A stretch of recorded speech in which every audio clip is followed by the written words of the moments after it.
Afternoon, everybody, and welcome to this public accountability meeting this afternoon. We have all now got personalised backgrounds, so we don't need to introduce ourselves because people can see who we are very easily, which is great. So thank you for doing those. So I'm going to go straight into the main meeting. So I think we've got a full house and no apologies today, so that's good. And we don't have formal minutes of this meeting because the recordings are available on YouTube for people to do themselves. So I think we'll go straight into the first substantive item of the agenda, and that is questions from the public. Simon, would you mind just sharing the two that we've had? Thank you very much. So this is the first one about the death of teenagers due to drugs, ecstasy in particular, in North Yorkshire and also in York. So this is a subject that I'm extremely concerned about, and last year I convened a drugs summit in North Yorkshire with all of the partners who are involved, because this isn't just a policing issue, but it's obviously a health issue, an education issue, and also local authority issue. And I think it's really important that parents have the information that they need to try and help keep their children safe, and also that young people do understand the dangers of this. I also have met with the chair of the Safeguarding Partnership recently to discuss this issue, and we will be raising it through that forum. So I'm also extremely keen to have a look at the drugs market. So what is being sold to teenagers in our county? What are they taking? How are they getting hold of it? And all of that sort of stuff. I think some of the data that we have is out of date, and focuses a lot on things like cannabis and heroin and cocaine and crack cocaine, when in actual fact the deaths that we've had most recently have been due to MDMA. So there's a lot of work to do on this, and it's something that I'm really keen that not just the police progress, but also we work with partners in the county, in the city, to really start to understand the issue that we've got. So that's the first question. Simon, I think there's a second. There's a number of questions from Gwen here. Lisa, can I just hand over to you to take the first elements of this? Yes, thank you, Julia, and thank you for your questions, Gwen. And I know this is as a result, partly, I think, of some information that was at the Police and Crime panel, and then a subsequent Twitter conversation that you've had with the Deputy Chief Constable. So just trying to take each point as it appears in your written questions here. So there's a thank you there to officers for their responsiveness at the citizen audit. So I don't think there's actually a question in that, but a statement that you've made. So thank you for that. You've talked about new procedures logged for recording top staff foreign travel training trips, and you're going to follow up to ensure changes are made for proper scrutiny. So we have had some correspondence between us, Gwen, about our expenses that are published on the website. And I understand that we have replied in full in respect of those expenses that are published on our website, and any of our people watching now here today can go on the website and look at those expenses for themselves. And that query revolves around the fact that some of the courses that senior officers go on, so Firearms Command is a particular one that a lot of senior officers attend, is a fixed cost for the course. But it's a residential course where meals are provided, people have to stay over, and the course costs, and they are not separated out we receive an invoice or a bill for the total cost of the course. And sometimes there is a business arrangement between the course supplier and the accommodation. So it's not the public rate that we would pay to stay at that location. So that's why it's a fixed cost for the whole residential course. And of course, as you quite rightly have pointed out to us, Gwen, you would like to separate out travel, meals, accommodation from the actual course cost, when it's not always possible because the supplier provides us with that fixed cost. But we can follow up on that, as you've said in this email here, about the scrutiny of how you might want to separate those out if it were possible. You talk about a separate written report to be submitted to this group and to the Police and Crime panel on what went wrong. We think this is about Freedom of Information Act requests, but if it's not, please let us know. So this is in respect of a performance report on Freedom of Information Act performance in North Yorkshire Police. So the speed at which we reply to FOIs that are sent in to the organisation. As you're aware, we have reported ourselves to the Information Commissioner's Office for some of those performance concerns. There is a gold group, so a strategic group being chaired by the Deputy Chief Constable on that matter. And we are looking not only at the backlog, but also changing the way that we deal with FOIs so that we don't end up with another backlog. So that gold group, that strategic group has met. We've seen significant improvements in the backlog, but also in the current performance in terms of how we manage those FOIs going forwards. And I know Julia will add to this that there will be a full report back to the Police and Crime panel on the performance of that strategic meeting and our progress against that action plan, where we have to report back to the ICO.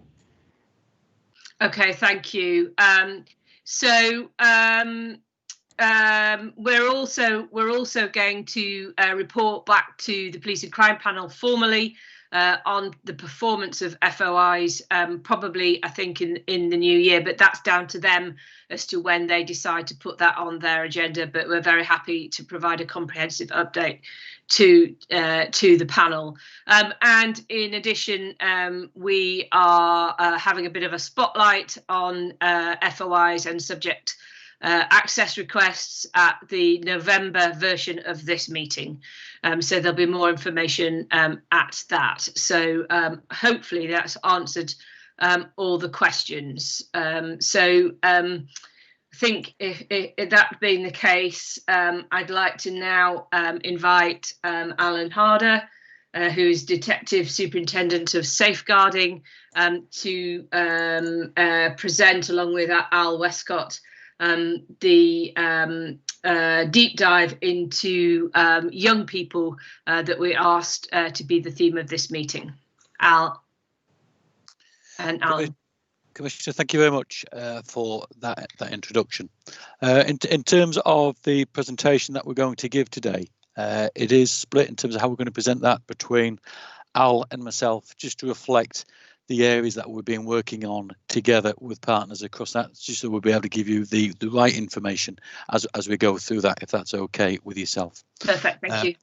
I'll just bring the presentation up onto the screen for you so that people can follow that as we go through the presentation.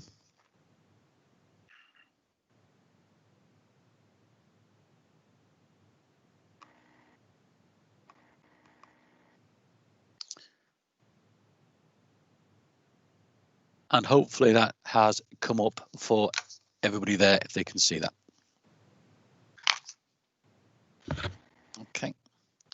So the areas that we're going to look at today are around the strategies that we have in place within North Yorkshire Police for supporting and working with young people.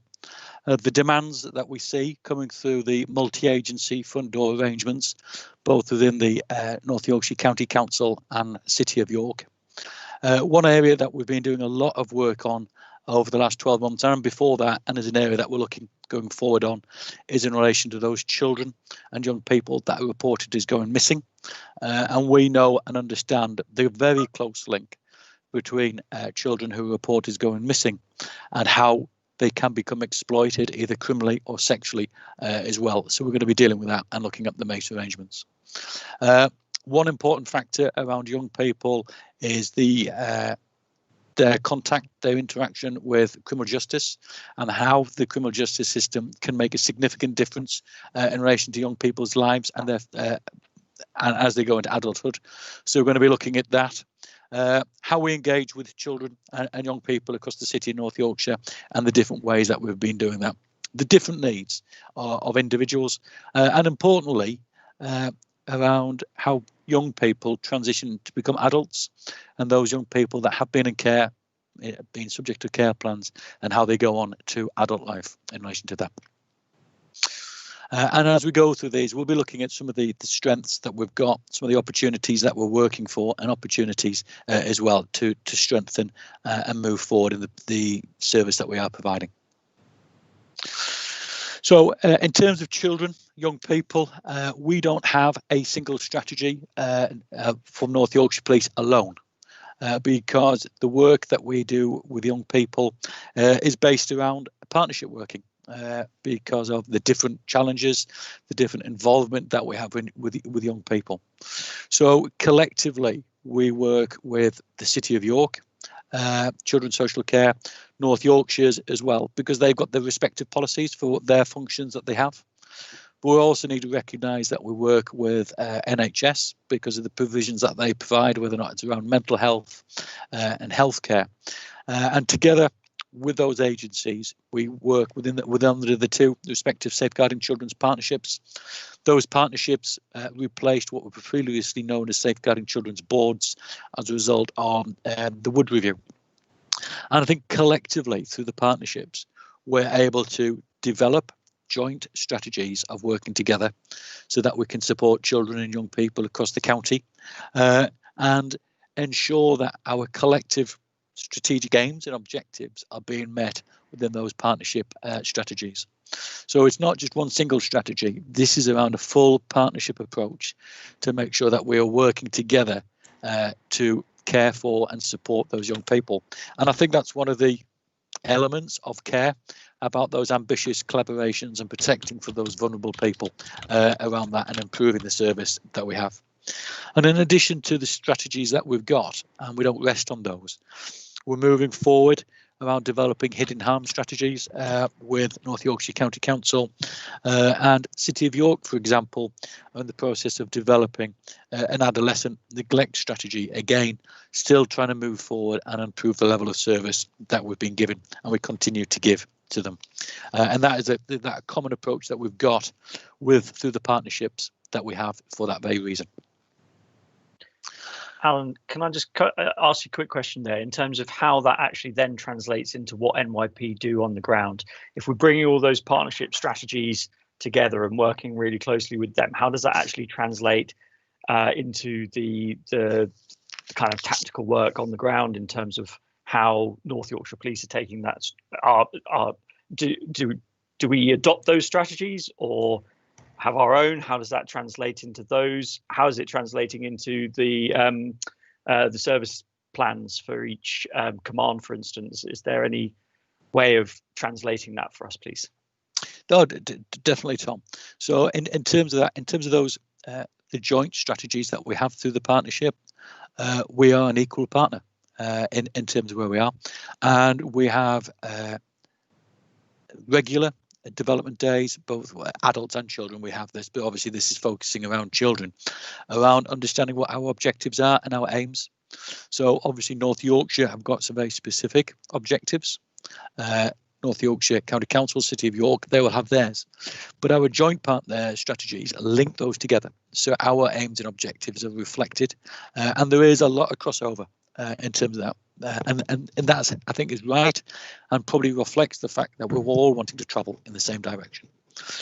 So through those strategies and the plans that we have internally, they are reflected within our service delivery plans in terms of the actions that we want. The way that we deliver our service plans is as a head of function, head of safeguarding, I've got certain areas I need to develop and work with, and we follow that and we update our service plans on an evidence base to show what we are doing. But equally, the commanders, deputy commanders have got their elements that they need to deliver that within their service plans. and they report on that, or we report on that collectively on a quarterly level to ACC Anderson to demonstrate and evidence the progress that we're making about those service delivery plans, so that we can show that we are making a difference. So, and that's against all those areas that we have in our plans. And equally, we have opportunities for joint training, lessons learned reviews at complaint and audits. And through that work, we identify areas for learning for improvement, adopting best practice, which we share with commands, so that we can push that to the officers and staff working with children, so they understand the direction in which we're going at. And it's not only just areas for learning, we also adopt best practice. What has worked well? What can we do to improve? And we share that as well, whether or not that's in a 1-minute guide, 7-point briefing, and joint training, where we've identified opportunities to do that, which we have, such as around harmful sexualized behaviour, for example, around removing and reducing that exploitation through education and training on a multi-agency footing. Does that answer your question, Tom? Alan, I think Al wants to come in, if that's all right. Certainly. I was just going to mention, Alan, just what you've covered around the kind of real rigorous auditing function that then sits alongside and tests what we deliver as a multi-agency through working together. So Section 11 audits, 12 months worth of audits where we look at missing from home, we look at themes that are really relevant and are challenging for us as a partnership to test what those lessons are that we can learn. And they're an honest discussion. They're certainly not something where it's a log on and a listening ear. These are active discussions where we really challenge each other's processes, and that they can be very interesting. Tom, is that all right? Is that answered your question? Yeah, that's very helpful. Thank you. Just translates what we've seen for public understanding of you. Thanks very much. Okay, Alan, if you want to continue. Thank you.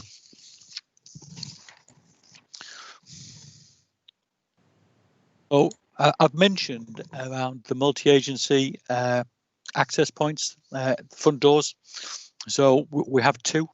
In North Yorkshire County Council, we've got the multi-agency screening team, which is well established within North Yorkshire County Council, and that is with North Yorkshire County Council, Children's Social Care, North Yorkshire Police, where they will review referrals that have been coming in, and they're referrals from police officers in respect of incidents that they've been to. So when an officer goes to a domestic incident, a domestic abuse incident, or where there is a victim of crime who's a child, they may put in what we would call a public protection notice through niche, which details the details of the child, the circumstances, and what the concerns are for that child. It might be neglect from a parent. It might be that the child has been exploited whilst they've been missing, for example. And what that affords is an opportunity for a multi-agency review in terms of what information is held, and do we need to start to go into those recognised and structured arrangements for protecting children. So whether or not they're a child in need, or do they need to escalate that towards child protection, depending on what the risk is that's involved, or whether or not there's early help, or whether or not the social work is involved. So at North Yorkshire, we've got the MAST, the multi-agency screening team, and in the City of York, it was developed last year, and we've got the multi-agency screening hub, the MASH. So in terms of that, very similar functions. They operate slightly differently, but what they do is make sure that multi-agency information is being shared, so that we know the risks that face young people and the right decisions and discussions can be taking place. So the purpose of this slide is just to demonstrate in terms of the demand that has been coming through over the last 2 years from 2018 in terms of where we are. So in terms of the blue line at the top of the screen, that's reflective of all the information that's going into the MAST, whereas we've seen from a policing perspective that steady increase over the last 2 years of the number of referrals that we're putting through.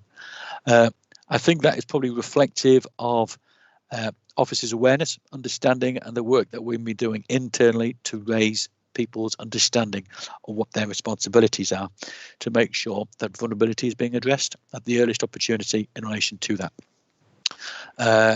which is obviously what we're here to do in relation to that.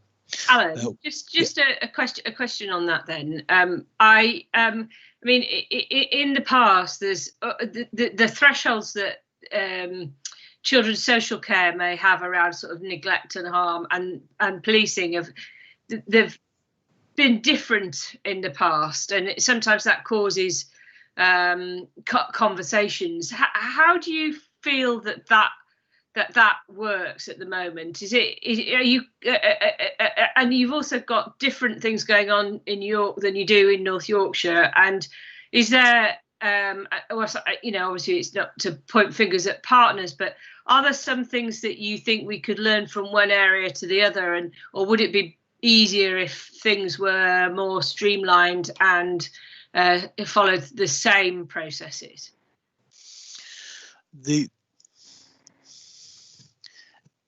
In terms of where we are with that, you are right. An increased number of referrals from police can create demand with partners, and I fully understand that. And we do have those conversations with partner agencies. It's right, because the actions that we take have a direct impact with other agencies. You mentioned thresholds. We've spent time developing threshold documents with partners so that we understand them.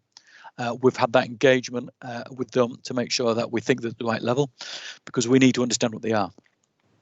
But in terms of from a policing perspective, we are asking our police officers and police staff that if they see vulnerability, they have those concerns, for them to submit the police protection notice, because I think that is the right aspect for them to take. And then those officers who are working in the MAST and the multi-agency hub are then able to screen that with partners so that we can understand what's going on.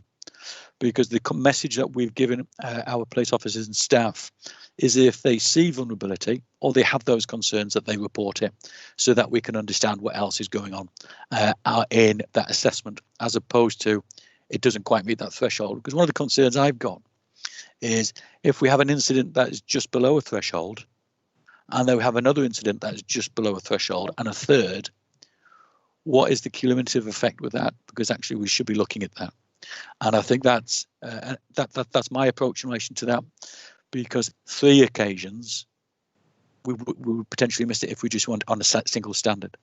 So I think it's right that we would get those reports, and I'd encourage people to do that from the policing side, and then we can review it and screen it with that professional mindset from those people working that multi-agency side.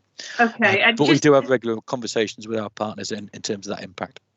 Okay, Tom, I'll bring you in a minute. I'm just going to finish this line of thinking though. So, but when you serve a police protection notice, things are pretty bad, aren't they? You know, that's quite a serious. You've reached quite a serious level, and I suppose it's and I know we're going to come on to some of this in the presentation a bit later on, but it's how do you intervene to try and stop some of these things reaching some of those more serious thresholds, and how do you work with partners around that when they are very focused on, you know, the higher end stuff? Okay, so it's a public protection notice. I wasn't sure if I was clear on that. So it's a public protection notice, which in effect is a referral. We want to share these details with agencies in relation to that. So that might be a child of a sexual assault, for example, which we need to investigate it.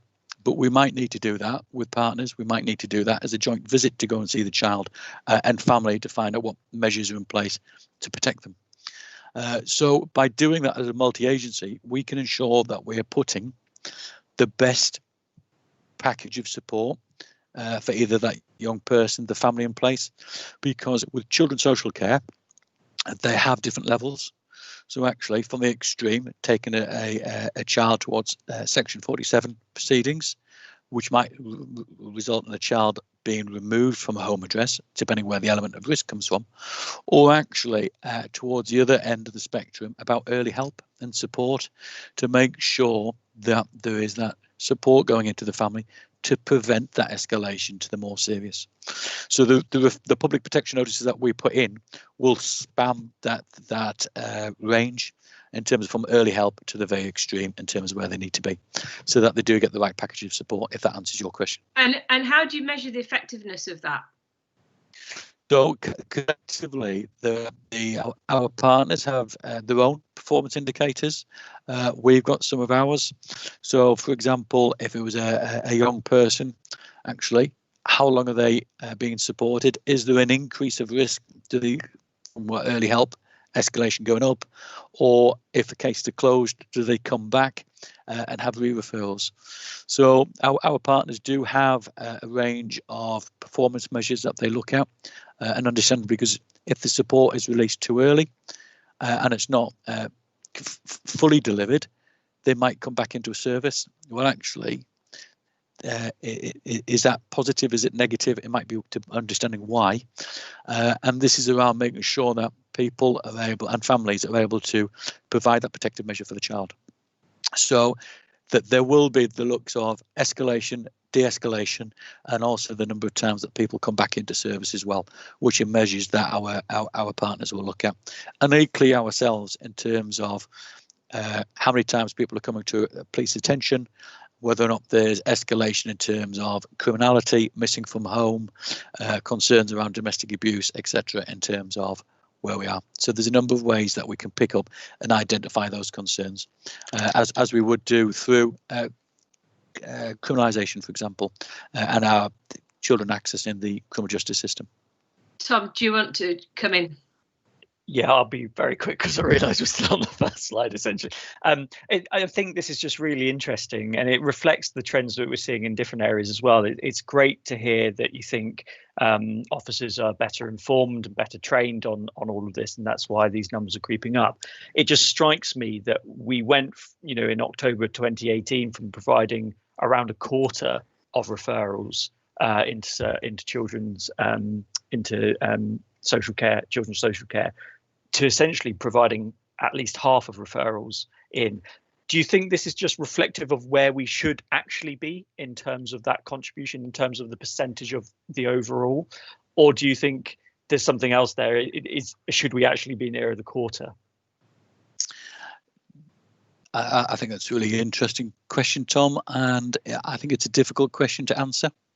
And the reason for that is that this isn't a linear issue. There are so many factors affecting referrals. So, for example, there's been, if you look at that graph there, there's you can probably pick out where COVID is because it drops, significant drops. But our referrals have been fairly static in relation to that. So there can be lots of reasons for that, because actually we've still been responding to certain incidents and very much tried to keep that business as usual. So in terms of other partners, when do they go up? When do they go down? Who's in contact with a child? School holidays? What's been taking place in the media? Specific incidents, operations around county lines, for example. There's so many different elements to it. It's where how does that move forward? And further with that, as we develop and train our staff and increase people's awareness on the reflection of the multi-agency audits, the inspections that Al mentioned, actually that's all adding to that cumulative effect in terms of lifting officers' awareness and understanding around vulnerability.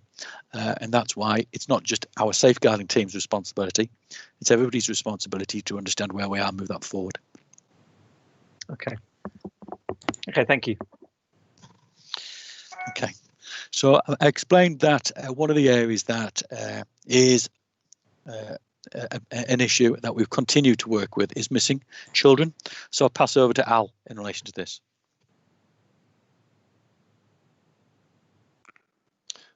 Thanks, Al. Can you just keep control of the slides if that's possible, because my Teams is not working particularly well, so I'm going to use my own slideshow. But if you can just move through slides 6 and 7 when ready, if that's okay, Alan. Certainly. So, folks, I'm going to talk for the next 3 slides on missing children, MACE, and the National Referral Mechanism. So the first slide around missing, there's 4 key areas here around care home and our dedicated team, what that process now looks like, our missing numbers, and I'm just going to give you a little snapshot of what our numbers are, and the protocol that we've been working on with the City of York and North Yorkshire around missing from home, which we've been working on for some time, but now that's finally reaching a conclusion.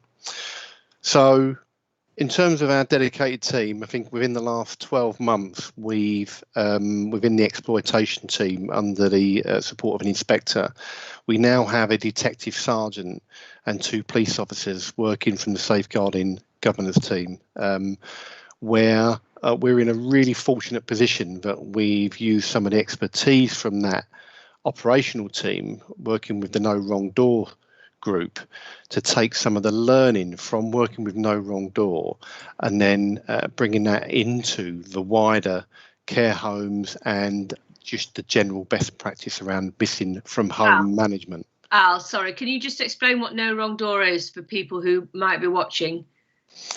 Well, Alan, did you want to talk about No Wrong Door? Because I think you were. I'm going to put this on your lap if that's okay. Is that okay? Because you were part of it from the very start. Is that?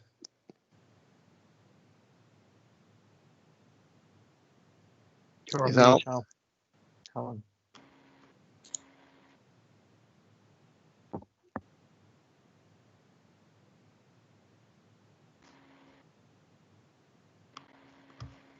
Sorry about that.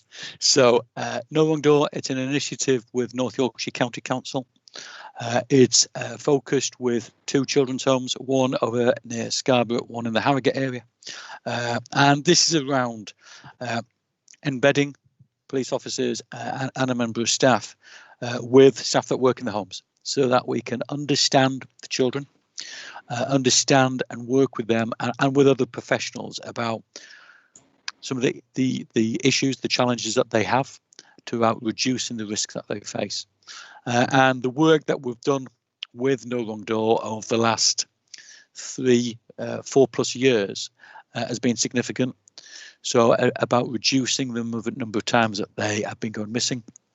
And that's by working with them, putting measures in place, support mechanisms in place for those young people.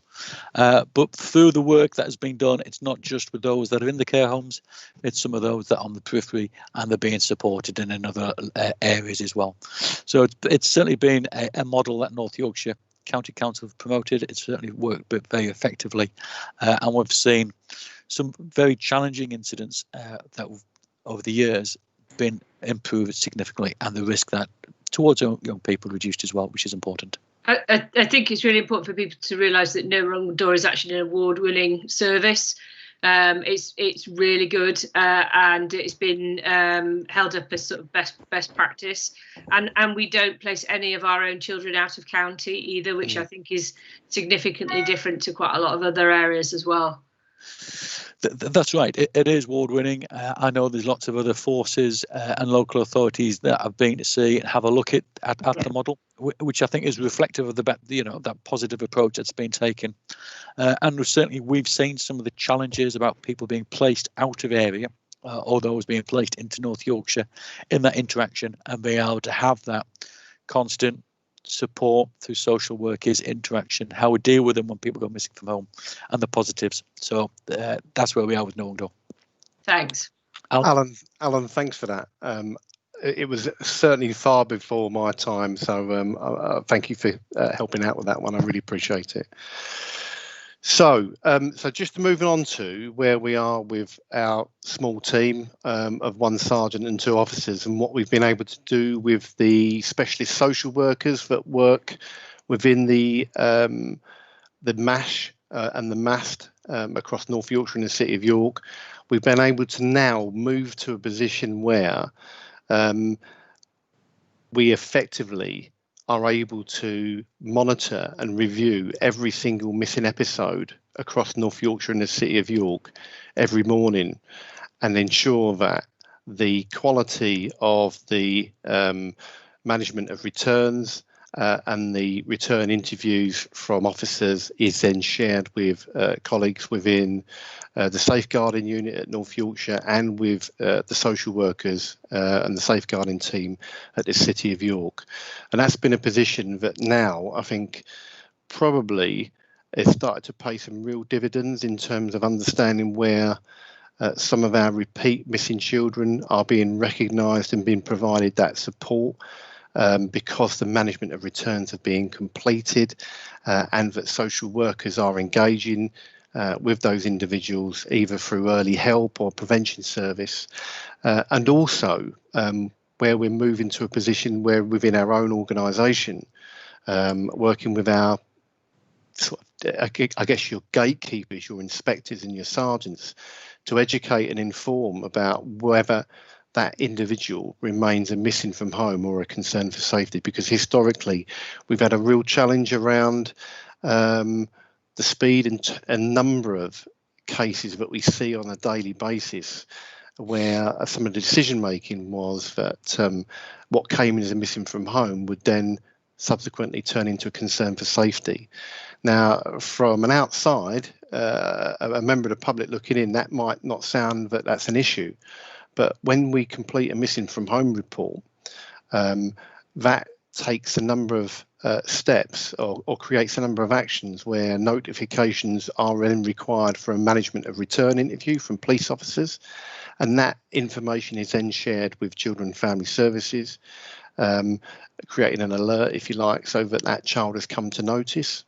But when we move to a concern for safety, that often may not happen. And that episode or incident where that child has been and those interactions that child may have had with other people will not be captured. And the partnership, the multi-agency response won't be activated unless that return interview is conducted. And what we see with the concerns is that that chain of events is then not created, and that linkage with the multi-agency is often not something that is picked up. And then you talk about thresholds and the notifications, whether that then becomes a child protection issue, whether that becomes a child in need or an individual that needs early help, is a missed opportunity. And I think by the processes that we now have, we have a really tight auditing function where we are able to then review and assess the success of the interaction with that individual and whether that person then becomes a repeat later on. And I think because we now are in that position, that reflects in the reductions in calls for service and the numbers of missing from homes that we've seen. 2019 to 2020 figures, if you look at calls in relation to missing from homes, we fell from 221 children to 75, which is a 66% reduction in the number of missing from homes. Now that's huge, but I think a lot of that is also reflected of COVID and what we saw as well around the reductions nationally around missing people and missing children. And what kind of falls into, if you like, the agenda around hidden harm and where were those children during that period of time. So I think those numbers are really telling, and I think that is really a testament to the knowledge that the sergeant and the PCs within that team have taken from the no wrong door experience and exposure. I know the sergeant that we had was the no wrong door detective sergeant for a number of years before he came to the safeguarding team, and he's used that knowledge and expertise to bring them that education to the care homes, to the wider cohort of care homes across North Yorkshire and the City of York. So that's a daily review. So I just on the numbers issue, I do. Are you suggesting that the numbers that you quoted there also cover COVID period? They will do, Commissioner. Yes. Right. Okay. Because I think it's important that we separate that out, because we saw such reductions, huge changes as a consequence of COVID. I don't think that that we can draw conclusions really during that, because it's so unusual. Yeah, it's not. It's. I think the data will absolutely capture the COVID element, but we already saw good numbers percentage-wise, and I haven't got those figures in front of you, Commissioner, at the moment, but we did see really good numbers where, you know, of reductions from children's homes, not just for calls for service in relation to missing from homes, but calls for service in general within care homes. Disruption, damage, and all sorts of different matters that arise within these children's homes, and we saw that some of the engagement and the care homes being responsible as a result of some of the communications and work that we did to draw down on some of that disruption that we saw in care homes, as long as those missing from home reports. I understand that, but I mean, with the domestic abuse statistics, we've taken a benchmark from pre-COVID and we've looked at the trend during COVID and now, and I just think it's really important. It's really important that we do that, because that gives us more realistic figures. I'm not saying that what you've done hasn't been successful, because I know it has, but I just think we just need to be careful with the numbers because of the COVID effect. Yeah, and I know that some of the figures that we saw during COVID, what's been supplied by the missing from home team, the real impact that we saw with COVID was in the month of April, and I think that's where we saw a drop. But then, you know, what Matt has told me from the team is that when we moved into April and May, when some of the restrictions started to change, those numbers were then becoming more reflective of some of the work that we were doing. So I think some of the real impact around the reduction and what we saw nationally, Commissioner, was really very much in April. And, you know, sort of end of March and April that were the really impacted months for us. I mean, missing from home year to date numbers in total was 1985 in 2019, and year to date 2020 was 1,356. So real significant reduction in numbers, but I absolutely get the kind of probably element of COVID there that we need to be cognizant of. Yeah. So just moving on to the protocol, I think this is something that we've been really working on, and it's been a long time, I have to say, to try to move to an understanding around making sure that where we can, we have a joint protocol with the City of York and North Yorkshire, but they operate in different manners in terms of a safeguarding unit in the North Yorkshire area and a safeguarding social worker team within the City of York working within the MASH. So I think we've worked really hard. We've secured sign-off. There is just some minor elements that we now need to just finesse. And I expect that joint protocol to go live very shortly. And I know me and Alan have worked quite a long time with the head of safeguarding for North Yorkshire and the City of York to make sure that this is where we want to be. And it really finesses some of the joint understanding about the continuum of risk, if you like, around being absent, whether we have low risk and medium risk for children, whether that remains right, because nationally we have that kind of very low level from being no risk for children through to low, medium and high. Now we've moved to a position where across North Yorkshire, City of York and policing, we've agreed that we will not recognise the element of no risk when it comes to children missing, because I think that's not a position where any of our partners agree with. I think we can't say that if a child is missing that there is no risk. We've moved to a position where that child will be generally seen as a medium risk, which is an active and measured response to that missing episode. We have agreed that we will move to low risk if that is followed by a detailed risk and risk assessment undertaken by that gatekeeper who's investigating or overseeing that investigation. And that's a position that I think all our partners are, and ourselves in policing are in a position where we think that that's kind of the line in the sand where we need to be. We've done that piece of work around speaking to some of those gatekeepers, some of those inspectors, and we continue, once we get this protocol agreed, that we will drive that understanding through the safeguarding team, the inspector, the sergeant and myself.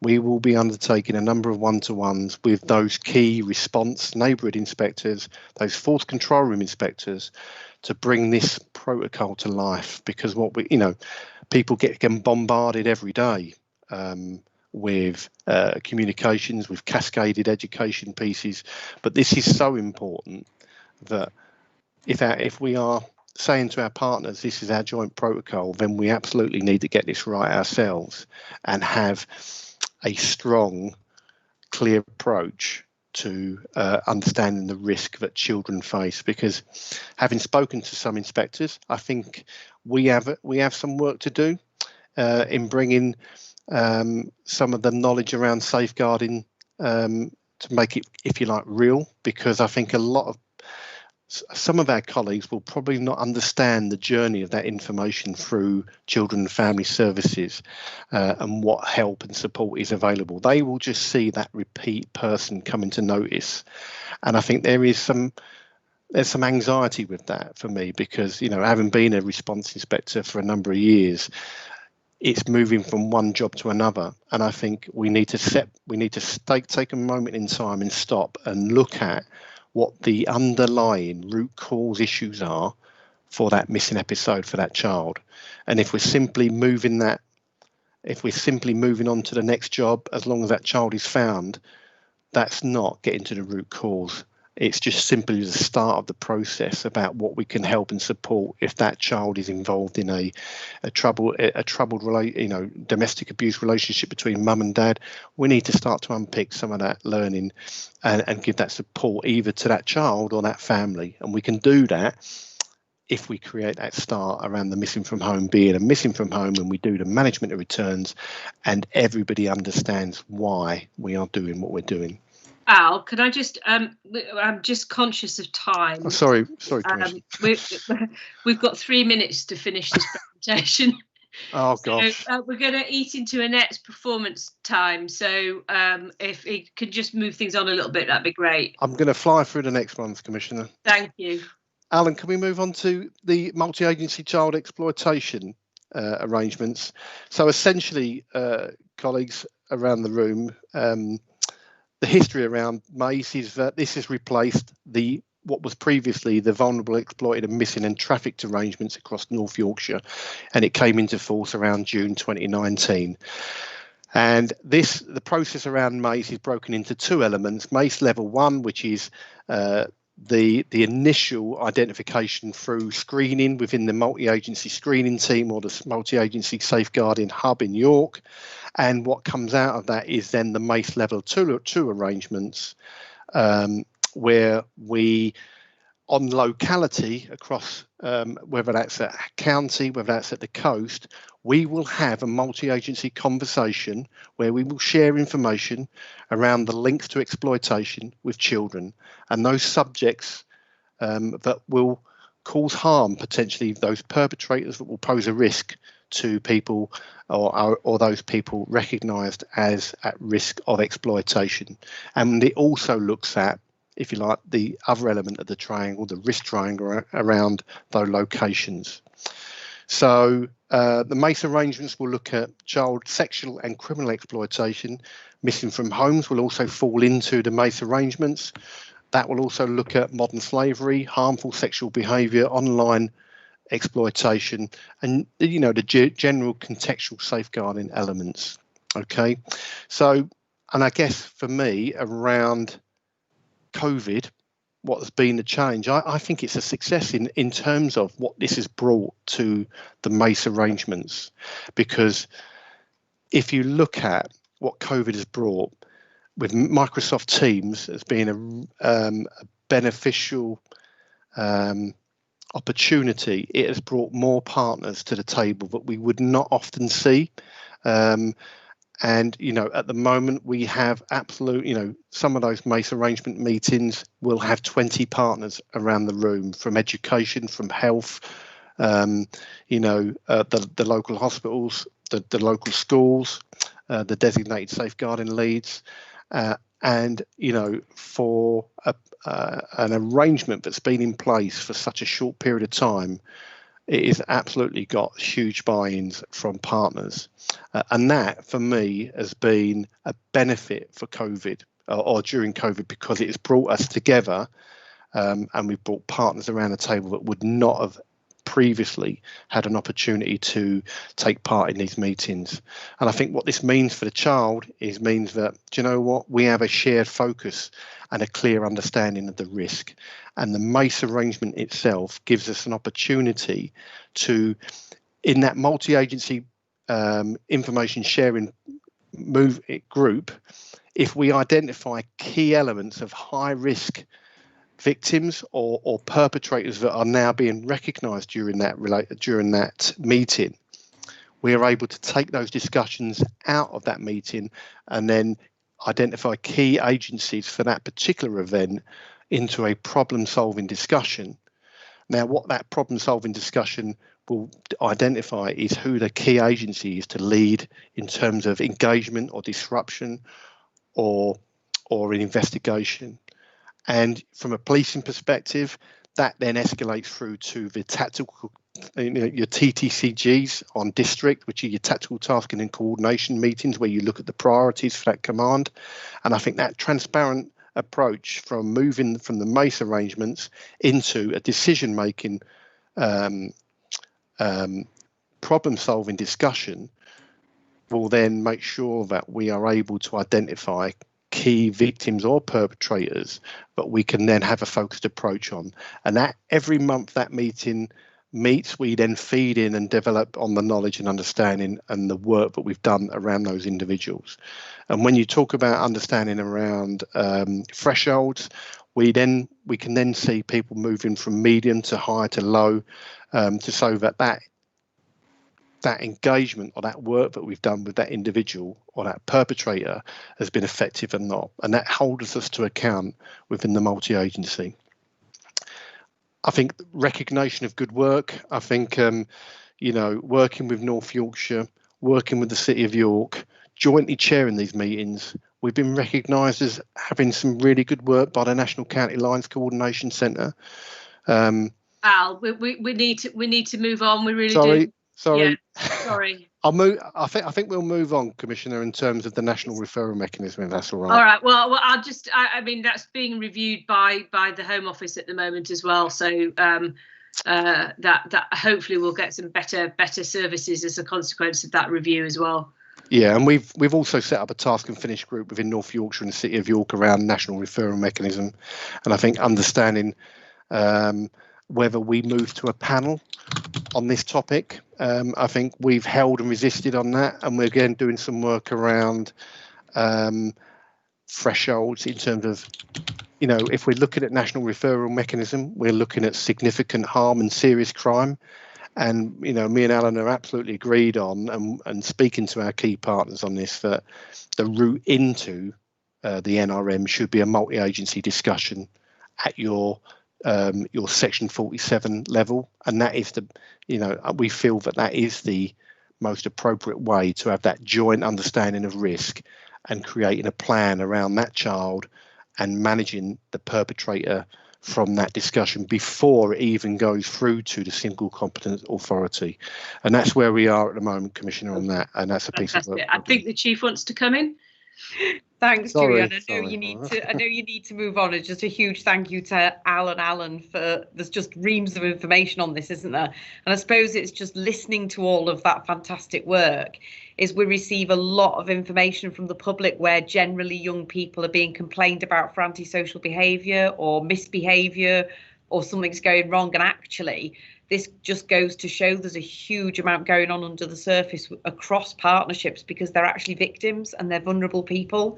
And quite often they're only behaving in the way they are because they're exploited or vulnerable, or something's gone wrong in their life. And you know, that's the real plea, isn't it, that we try and get to the real root cause of and support young people to have a better life. And as you can see from the work that's going on, that's exactly what we're trying to do in partnership. So no, it's just to express that really from some of the detailed information, but thank you.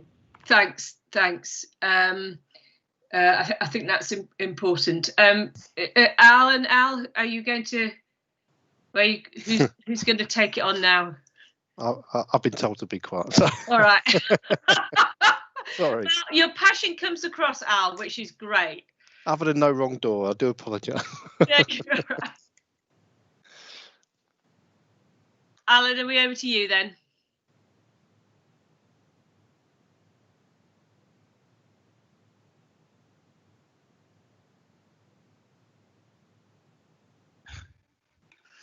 Yes, I hope the presentation's still up in relation to where we are with the criminal justice system.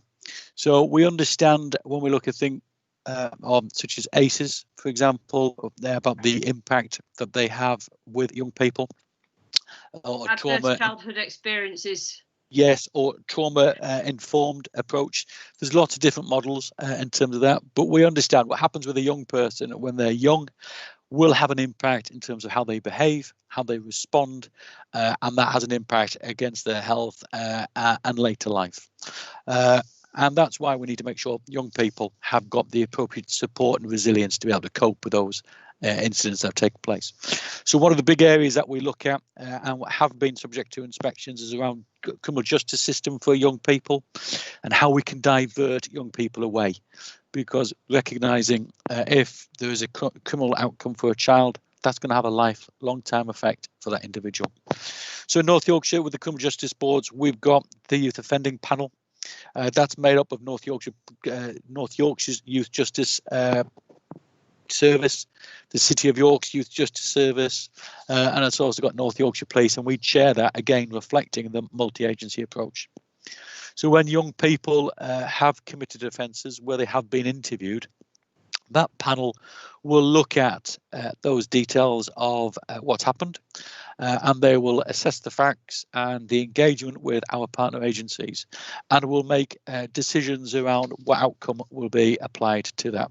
And the aims of that is to prevent reoffending, to reduce them coming back into services, to identify ways that we can support them to address their behaviour or their offending behaviour, and also to have a look at that restorative approach towards some of the victims in relation to this. So the purpose of this chart graph is just to demonstrate some of the outcomes. So no further action. So there might be no further action because that young person is engaging with children's social care and there is a plan in place around that. Drug and alcohol referrals, because we do know that affects young people. CRD, in terms of that community resolution disposal, whether or not that's about that restorative element to it. Youth caution, second youth caution, and there is a percentage of people that do end up being charged and going to court. But in terms of where we are, we do have a full performance pack in relation to that. And so over the last year, well, sort of April to October this year, there have been 17 panels. We've looked at 108 cases. So that's 108 young people that have been looked at it. And we've been able to divert 49% of the children away from the criminal justice system. So that's either through community resolution, drug and alcohol, or no further action as we need to. And that's where we are in terms of that. So for the interest of time, and not trying to cut it short, I propose to move on to the next slide unless there's any questions. Yeah, keep going. Because we really do need to move it on because Annette's only going to get 10 minutes if we're not careful. Okay, so we talk about how we interact and engage with young people. There are lots of different ways that we've done that across the North Yorkshire and the City of York. So for some people that might mean having acceptable behavioural contracts. There's a number of different triage and diversion schemes that are in place that are being delivered across the county. We've also got respect in terms of the UK membership organisation, which is in respect of domestic abuse and domestic violence for perpetrators. And so when we've seen areas that we can engage with young people to improve their behaviour, to improve their opportunities for the future, they are taken. And a lot of that work is completed within the partnership hub and through some of our school liaison officers and those that are working within the youth justice teams in relation to that. Lisa, have you got your hand up? No, apologies, Julia. It might Okay. be a hang up from earlier. Apologies. All I'll right, put no it down worries. again. Thank you. Thank you. So when we start to look at those levels of engagement, we've seen some really positive events taking place. So we've talked about the Streets Ahead initiative, which is again tackling that hidden harm. We've had focused events in different areas across the county, and even during COVID, we've identified improved ways that we can engage with people. So even though there were restrictions, and during the lockdown, we took some positive approaches working with criminal justice partners around youth justice so that they could still engage with young people, because young people still needed that support, education and engagement from professionals, even when we're in the lockdown. And so we gave some advice to our partners in relation to that. We've also got some of the other events that I know, Commissioner, that you have supported previously and continue to do so, around the Lifestyle Awards and how they've been publicised so really well and supported with the awards going out. We've talked about Crucial Crew, which has been going on for a number of years, and I remember that when I was a young probationer some years ago, that was active across the force and still is, other than from the COVID year this year. And more recently, in terms of numbers of those interventions from the school liaison officers, I think that table speaks for itself in terms of some of the proactive work that's being completed around the interventions, how they've attended at MACE meetings that Al's touched on, Operation Divan interventions, which is around knife crime and reducing knife related incidents with young people, and some real positive engagement. And we've seen that increase from early on this year to where we are now in September. Okay, so Alan, Tom's just said that he's got a number of questions, but we have actually run out of time pretty much. So I'm wondering whether what we can do is send them over to you to get some response and get some assurance around some of those questions. Would that be all right? That would be okay, and I fully support that. All right, fantastic. Thanks. I'm sorry to cut you short, but we do need Annette to have some time. So, Annette, I think it's over to you.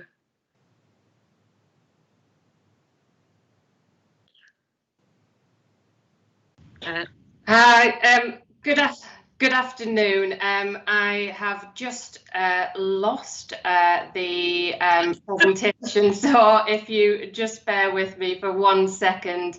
While I Annette, I've got it here. Oh, right, okay, thank you very much. Save the day. Thank you, Tom. Just in the sake of because of the sake of time, I'm conscious there's about 6 minutes. Are you happy I go through this by exception, Julia? Yeah, super, thanks. All right, okay, so just taking on to the next slide. Tom, just in relation to mental health, we saw a slight decrease last month. The next slide shows that there was a slight increase in terms of 136 incidence occurrences, but positive in terms of 60% in admission. Next slide, Tom, please. Thank you. The majority of transport were by ambulance, and also there was just 2 out of the area. So again, certainly positive in relation to how those 136 have been dealt with. If we go to the next slide in terms of incidents overall. We have seen incidents go back to pretty much normal levels compared to last year. and most of those incidents are still violence against a person, arson and criminal damage. If we look at though, I think one of the things that I wanted to raise that's been really notable, so although violence against the person has reduced overall in terms of crimes, if you can just move to the overall crime page slide, Tom, what we have seen is increases in coercive behaviour of over 320%, so from 25 offences last year to 105 this year. Stalking, were 38% increase from 271 to 372 crimes. What that demonstrates, I think, is a real awareness, confidence, and there's an awful lot of work. I know that Alan's still on there about making sure that we deliver really good service once that's being reported. So there's been an awful lot of work in terms of encouraging people that awareness. So they're really really positive increases. Just Annette, I'd just like to say thank you for that, because that it has been, you know, a bit of a theme of ours for quite a few years now. And if Will, my former deputy, is watching, he will be delighted to see those statistics, because he put a huge amount of work into this. So thank you, Alan, for that. It's good to see. It's really positive. Just in relation to the, there's been no sort of changes around domestic abuse, and we've still got lots of activity throughout COVID with that. But there was a number of questions for antisocial behaviour last month. So if you just go to the anti-ASB slide, please, Tom. Next one, right. So there was just one back. So there was a question around, first of all, PSW in Craven, and it seemed to be a bit of an outlier, with an increase of 20% compared to an overall decrease. When we drill down to that, what we saw is an increase of 86 offences of hoax calls to 452. That related 300 from one vulnerable individual. And there is a partnership approach, a professionals meeting with a CCG to help them. So that related directly to that increase in response to the question. There was also the question around the general increase, and at the start of COVID, we placed a tag marker just to indicate when a incident we felt was COVID related. So you'll see under each of those ASB there's a COVID related tag which says that that's been assessed as COVID related. It's significantly high. The majority of ASB has been flagged as COVID related. We've drilled down further again in relation to that. The majority of that, more than 10,500 from, it's around about 19,000, more than half is nuisance type of calls. I'm confident that the measures that we've got and the command structure around our response, things change very quickly. As we know, there was change in demand when the 10 o'clock curfew kicked in. So we have got still a very active response phase in relation to dealing with antisocial behaviour and respond to those type of incidents as things change very quickly. Just moving to finally, unless there's any further questions around the force control room performance. So 999s is pretty much the same as last year. However, our performance has improved. We're answering the calls more quickly now, which again was really encouraging after sort of a concerning summer. In terms of 101, we can also see that although there's been still a decrease in terms of around about 15%, the speed of answer has improved significantly to around about 224 We're still working hard towards that. This month again, we saw a little bit of a deterioration, which coincided to a change in demand around the 10 o'clock. However, we are seeing improvements yet again with that. So that's certainly gone into the right direction. But recognise this has to be consistent around our performance, and that's something we're still working hard to do. Brilliant. Okay, thank you very much. So overall, we're still seeing the reductions in overall crime incidents. You also asked for on the people slides. Again, we're all on track in relation to the recruitment plans. The diversity breakdown. I'm conscious that next month we are given an update on inclusivity and diversity. It's on the final page, Tom. But what that gives is an indication that we're doing superbly well in terms of our recruitment, and for police officers we are now pretty much up to 4%. Compared to a population of 3.4%. So although there's still much work that we want to do, we're one of the very few forces that has achieved that particular target. So really proud of what's been delivered in terms of that, and look forward to presenting more next month. Thank you, Annette. Yeah, I think there's a huge amount of work gone into that, and I think North Yorkshire are being seen as leading the way in that now. So that's a fantastic piece of work. So thank you to everybody. And also thank you to Alan and Al for their presentations. There was a huge amount in there. We could have spent all afternoon on those slides alone, I think. So thank you very much. And Tom will get back to you. So I think that's the policing side of things concluded. Andrew, we're over to your team now to start on the fire and rescue presentations, please. Thank you, Julia. Today's presentation on safeguarding and youth engagement is going to be presented by Hannah Oakley, our safeguarding officer, and Dave Winspear, our head of prevention and protection. So I'll pass over to them now. Thank you. Good afternoon, everybody. I'm just going to put the presentation up. Can someone just give me a thumbs up when it shows, please?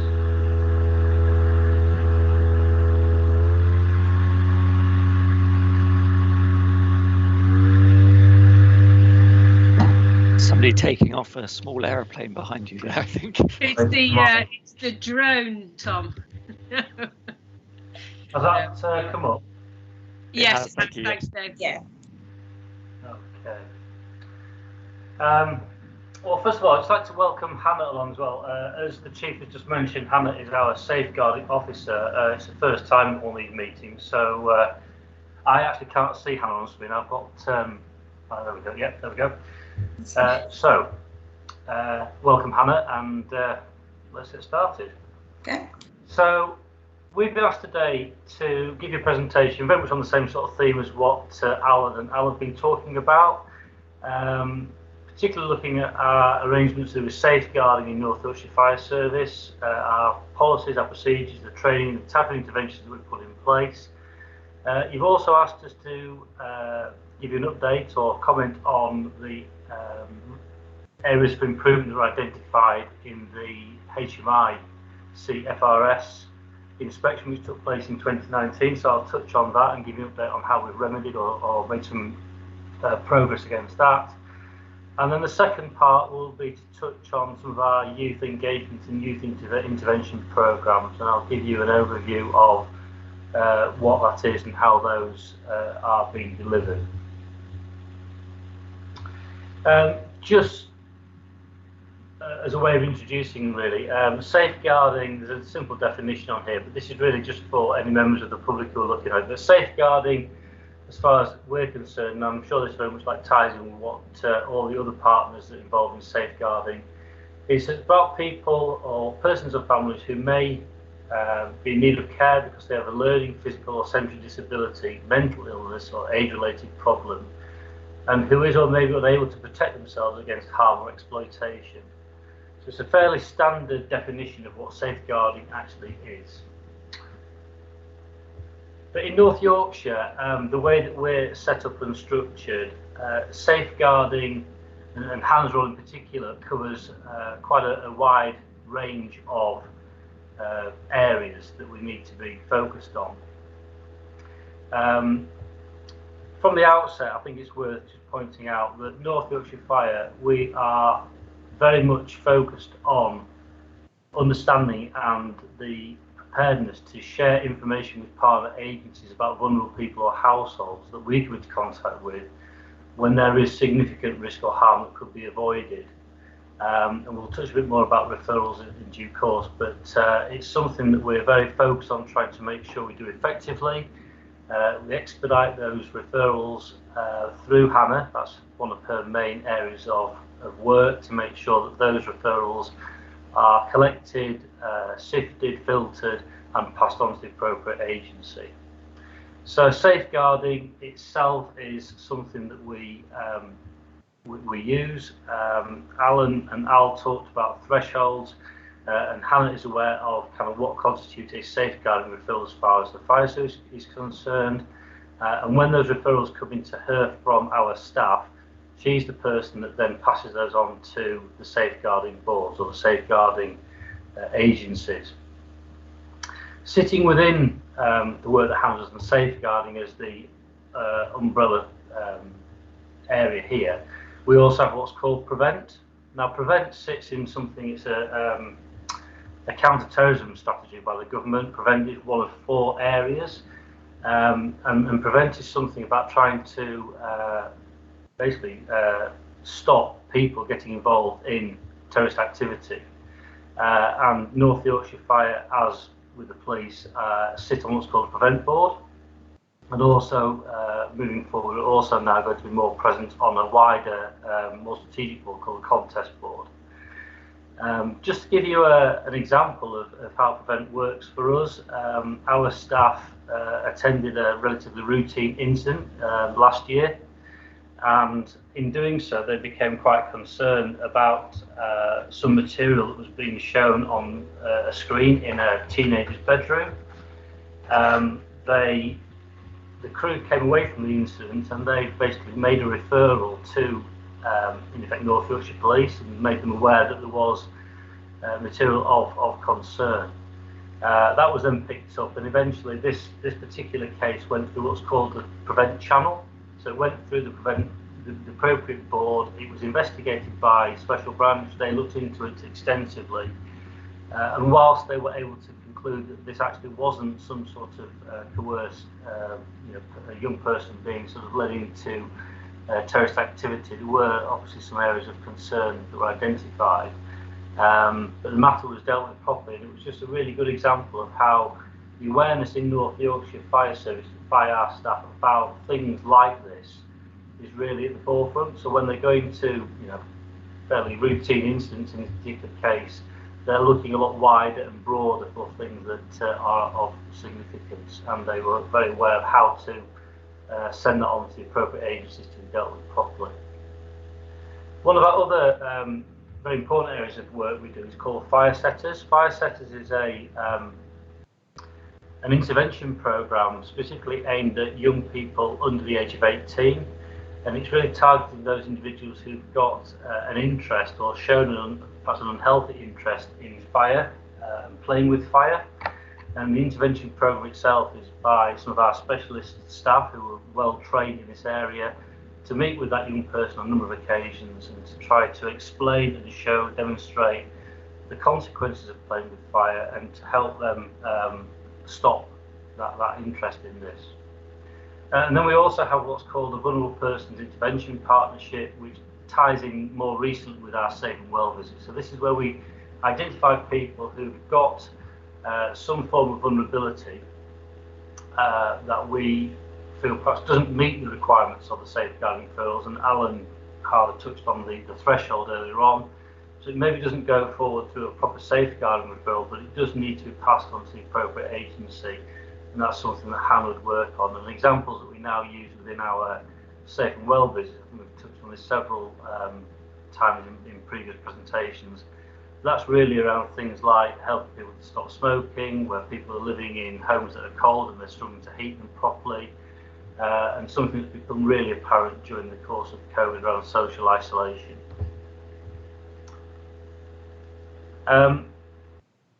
The HMIC FRS inspection took place in 2019. There were a couple of areas commented upon in that report for us to focus on. The first being that we needed to make sure all our staff had a good, consistent understanding about what safeguarding is and about how to properly identify a safeguarding need and to make a referral.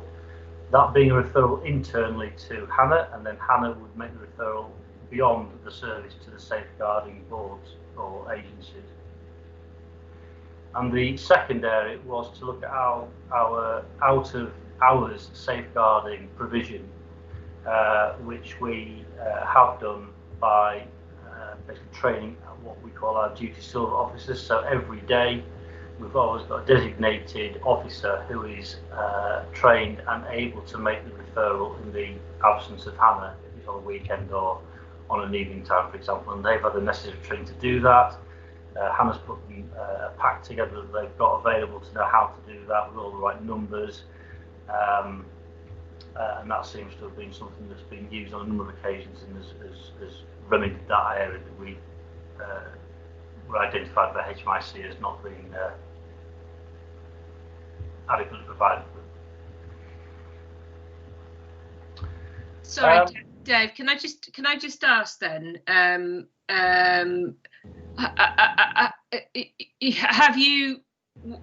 Have you addressed? What have you done to address those issues then? Well, if I take the first one, then I'm going to come to this in a moment. I'll do it now straight away.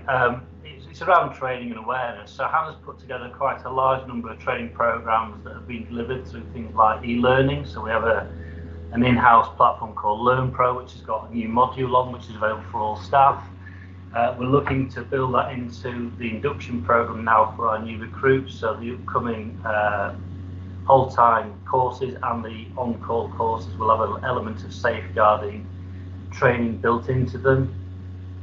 And going forward, when we look at more specific or theme-based approach around safeguarding, and eventually listening to the previous presentation on some of the subject matter areas like domestic abuse, stalking, harassment, we're getting a lot of information now coming out of the safeguarding boards to us, and we're using that information to disseminate across our organisation to make people aware of that. So we, myself and Hannah, are of the view now we're seeing a much deeper understanding, a better understanding and appreciation of what safeguarding is. We will cover in a moment a couple of examples that Hannah will touch on specifically that we've done through the summer period. And the out of hours cover now, we've used the duty silver officers to make sure we have 24 hours a day safeguarding provision in the absence of the designated safeguarding officer. And we've also got one of the other members of the prevention team who equally is very versed in this area, and she can deputise in the event of Hannah being perhaps like on leave or doing other things. So we're trying to build a resilience for that. Tom, do you want to come in? Just quickly, thanks, Juliet. So just for clarity there then, can you just confirm that all of your silver duty officers then have now received that training? I can say that they have until we've appointed 2 new members of staff who've come in from South Yorkshire, and they're about to get it, Tom. So no, that's okay. Well, no, that's a good start. No, that's brilliant. And then you may come on to this in terms of some of the later slides, but it's just about that. Then the other kind of thing in the background to the HMI report there was about the confidence of staff to be able to undertake those policies. Have you done any work to understand whether there is now that improved confidence among staff, given the information that you put out, the training that you've given them? Do you feel that there is now an improvement in that confidence? Anecdotally, I would say yes to that question. obviously Hannah will come in a moment as well, but we look at and speak regularly to our staff, our station group managers, who are a good sort of conduit back into my team about what's out there. But equally, you know, I'm a response officer. I go out, I see staff working. I've seen some really good examples of a good level of awareness about, first of all, vulnerability and safeguarding, and about how to put those referrals through to Hannah.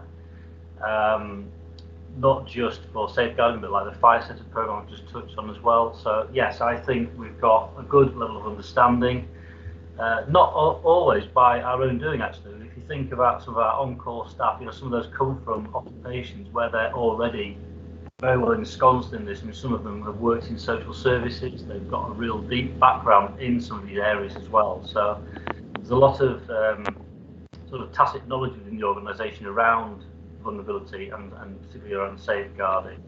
But our focus going forward is to make sure that we build on that. We use stories, so the good practice, the lessons learned. We want to share that better around the organisation, use examples of where things have worked well or maybe not so well. So yes is the answer, but I think we want to keep very much focused on improvement. Okay. And sorry, just slight supplement to that. Then, in terms of Andrew's ambition that, you know, local teams will manage and care for, you know, the vulnerable people in their local communities. And again, I think you may come on to some detail around this. In terms of their ability to do that without Hannah helping them, or in terms of their local settings, without the duty silver officers, do you feel confident that actually local teams are able to do that? I remember the reason I ask is because we obviously came interested in this question before HMI's report came out because of the one of the fire deaths that happened last year, and that was very much around the ability of the local team to make the right connection with local partners at the earliest stage. So I just wanted to know whether you feel confident that the local teams can actually now carry that forwards. Yes, I do, Tom, and I will come on to probably the next slide of this one actually, in terms of some of the things that we've managed to put in place since that event took place that you're referring to. If you don't mind, can I just wait and answer? Yeah, that's fine. Yeah, that'd be good. Thank you. That's okay with yourself. Just in terms of some of the challenges that we've been aware of, yes, you're right. I'm getting an external inspection from the HMI, looking at some real kind of key areas, and from yourself and the scrutiny you've added has been really valuable. But we've also done our own gap analysis. The NFCC, which is the National Fire Chiefs Council, they provided us with a really good framework to carry out a self-assessment on, and Hannah and I have used that and gone through it really in a sort of quite a challenging way of ourselves about what we've got in place or maybe haven't. And it's been really useful then to use that that framework and that assessment to then put together an action plan about how we're going to remedy and improve some of the things that we recognise we need to do. We've been able, well, since the end of last year actually, we gave a presentation to the Safeguarding Adults Board, and as a result of that, we're invited to sit on the Safeguarding Board, which has been really significant for us because that's given us access to, as Alan Harder was talking about, a real wealth of knowledge and experience, and the professionals in the safeguarding area. It's allowed us to connect well and receive information, which we've been able to then use. I talk about the way of disseminating stuff around our organisation. Alan mentioned, for example, things like the 1-minute guides. We get some really good, useful information from the boards, which we could then use to send out within our service. And it just helps build up that depth of knowledge that you're talking about.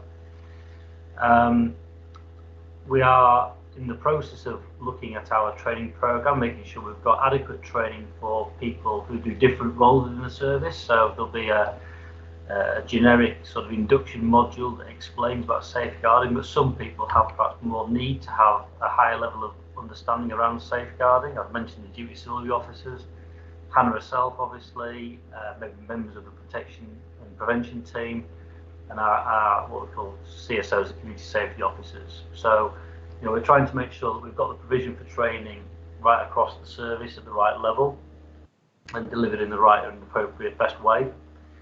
Our policies and procedures, they are in place. They have been reviewed.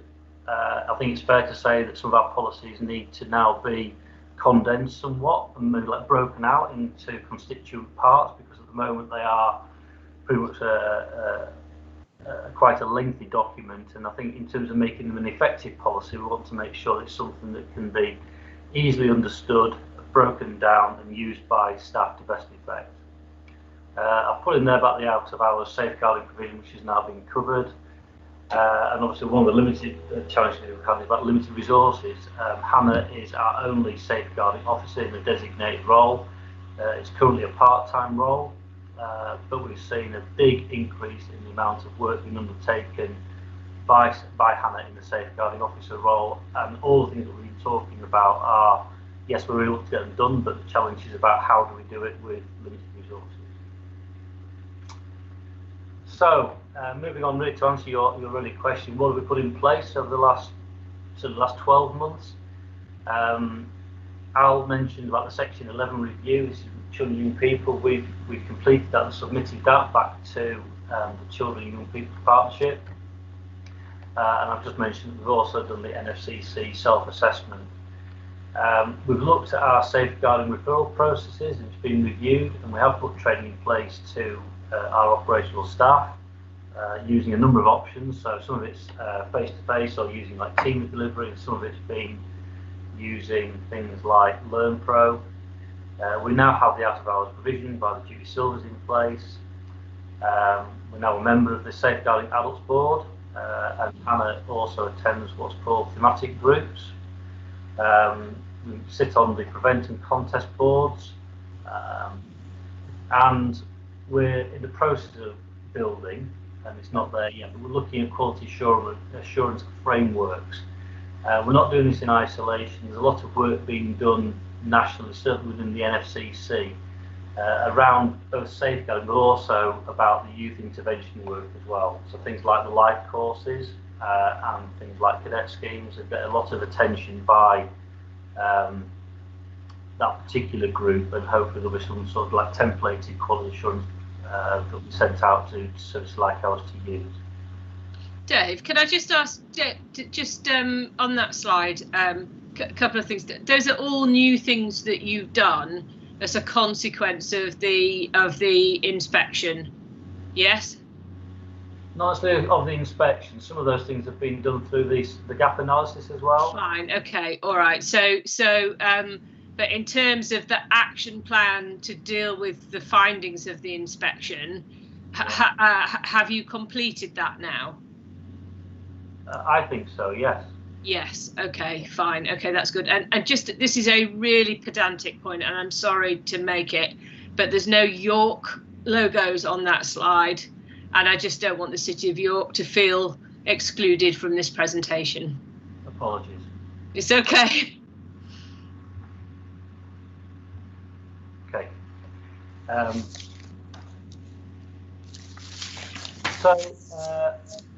I'm just going to hand over to Hannah. There's a couple of things in here which I'd like Hannah just to talk about, if that's okay, please. So I'll hand to you for the next bits, Hannah.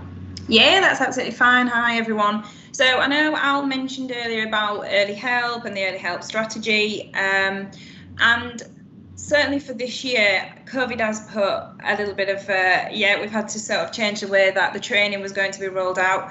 But I was very much wanting to get the early help strategy rolled out to our frontline staff so they were aware of it. And likewise with the new procedure which came out, which was launched in April for working with adults who self-neglect.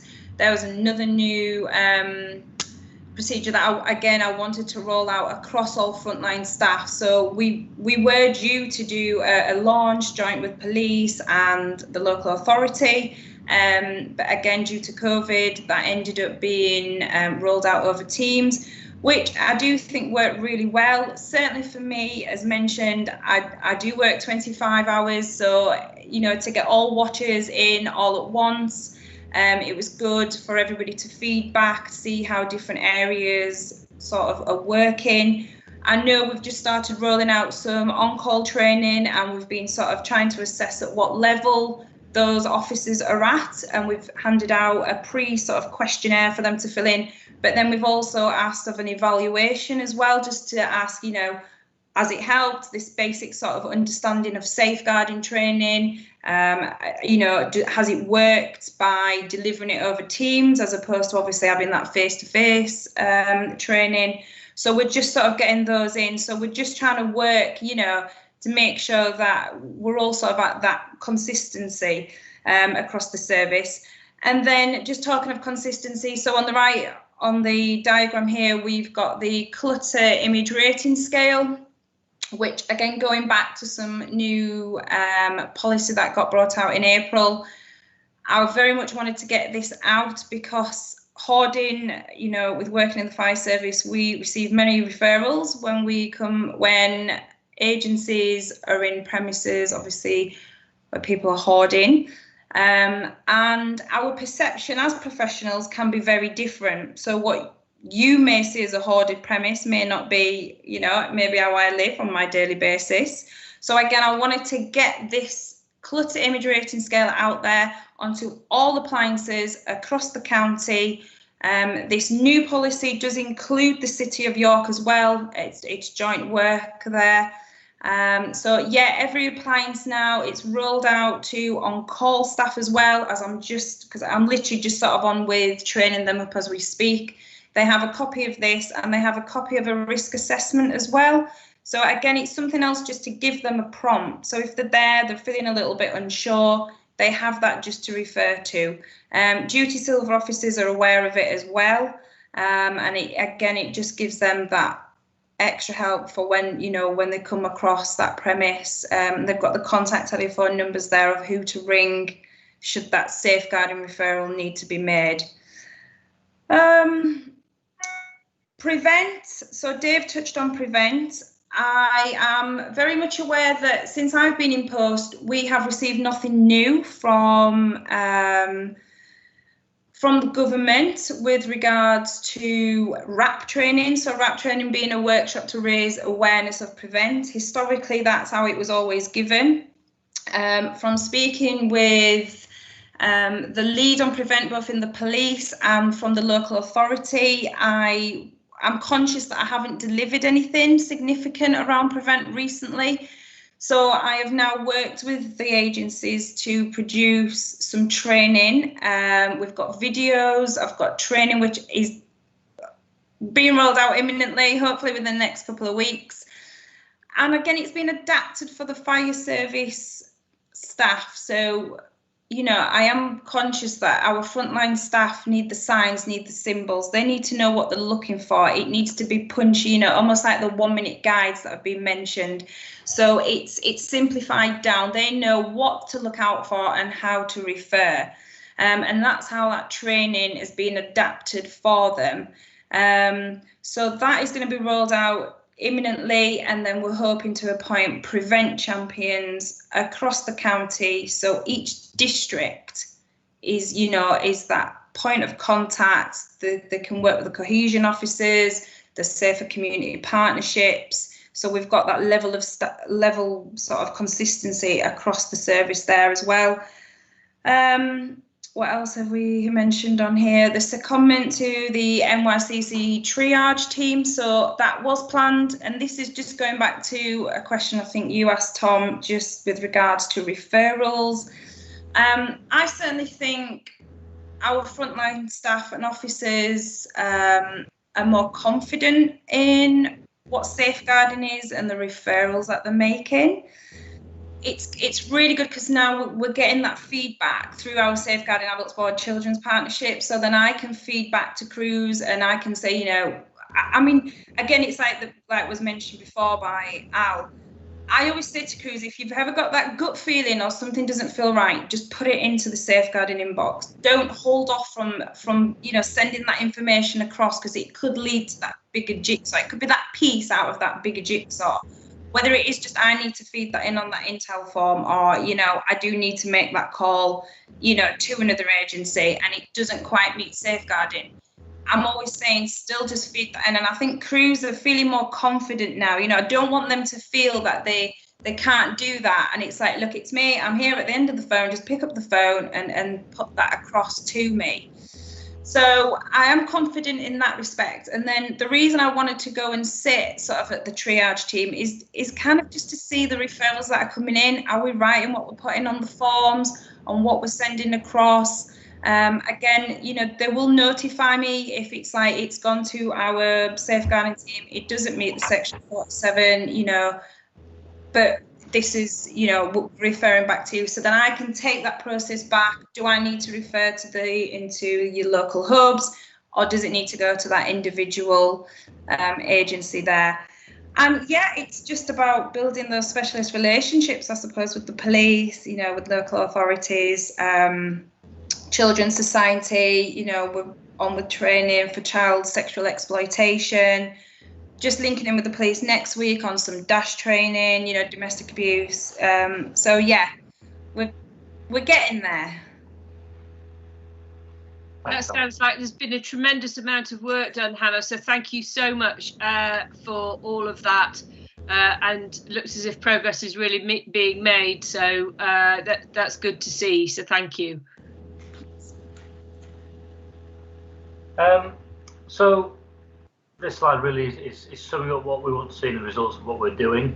So yes, Hannah's touched on the word consistency, and things like the cluster index are really useful tools to try and achieve that.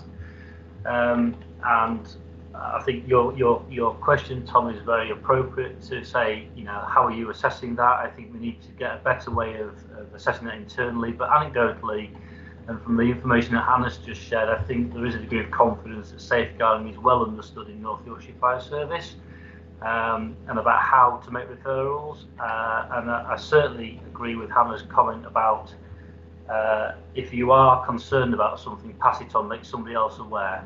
You know, don't hold on to it. Don't delay. Just pass it on and let somebody else progress it. And if it comes back as a nil return, well, so be it. But at least we've made that other agency aware.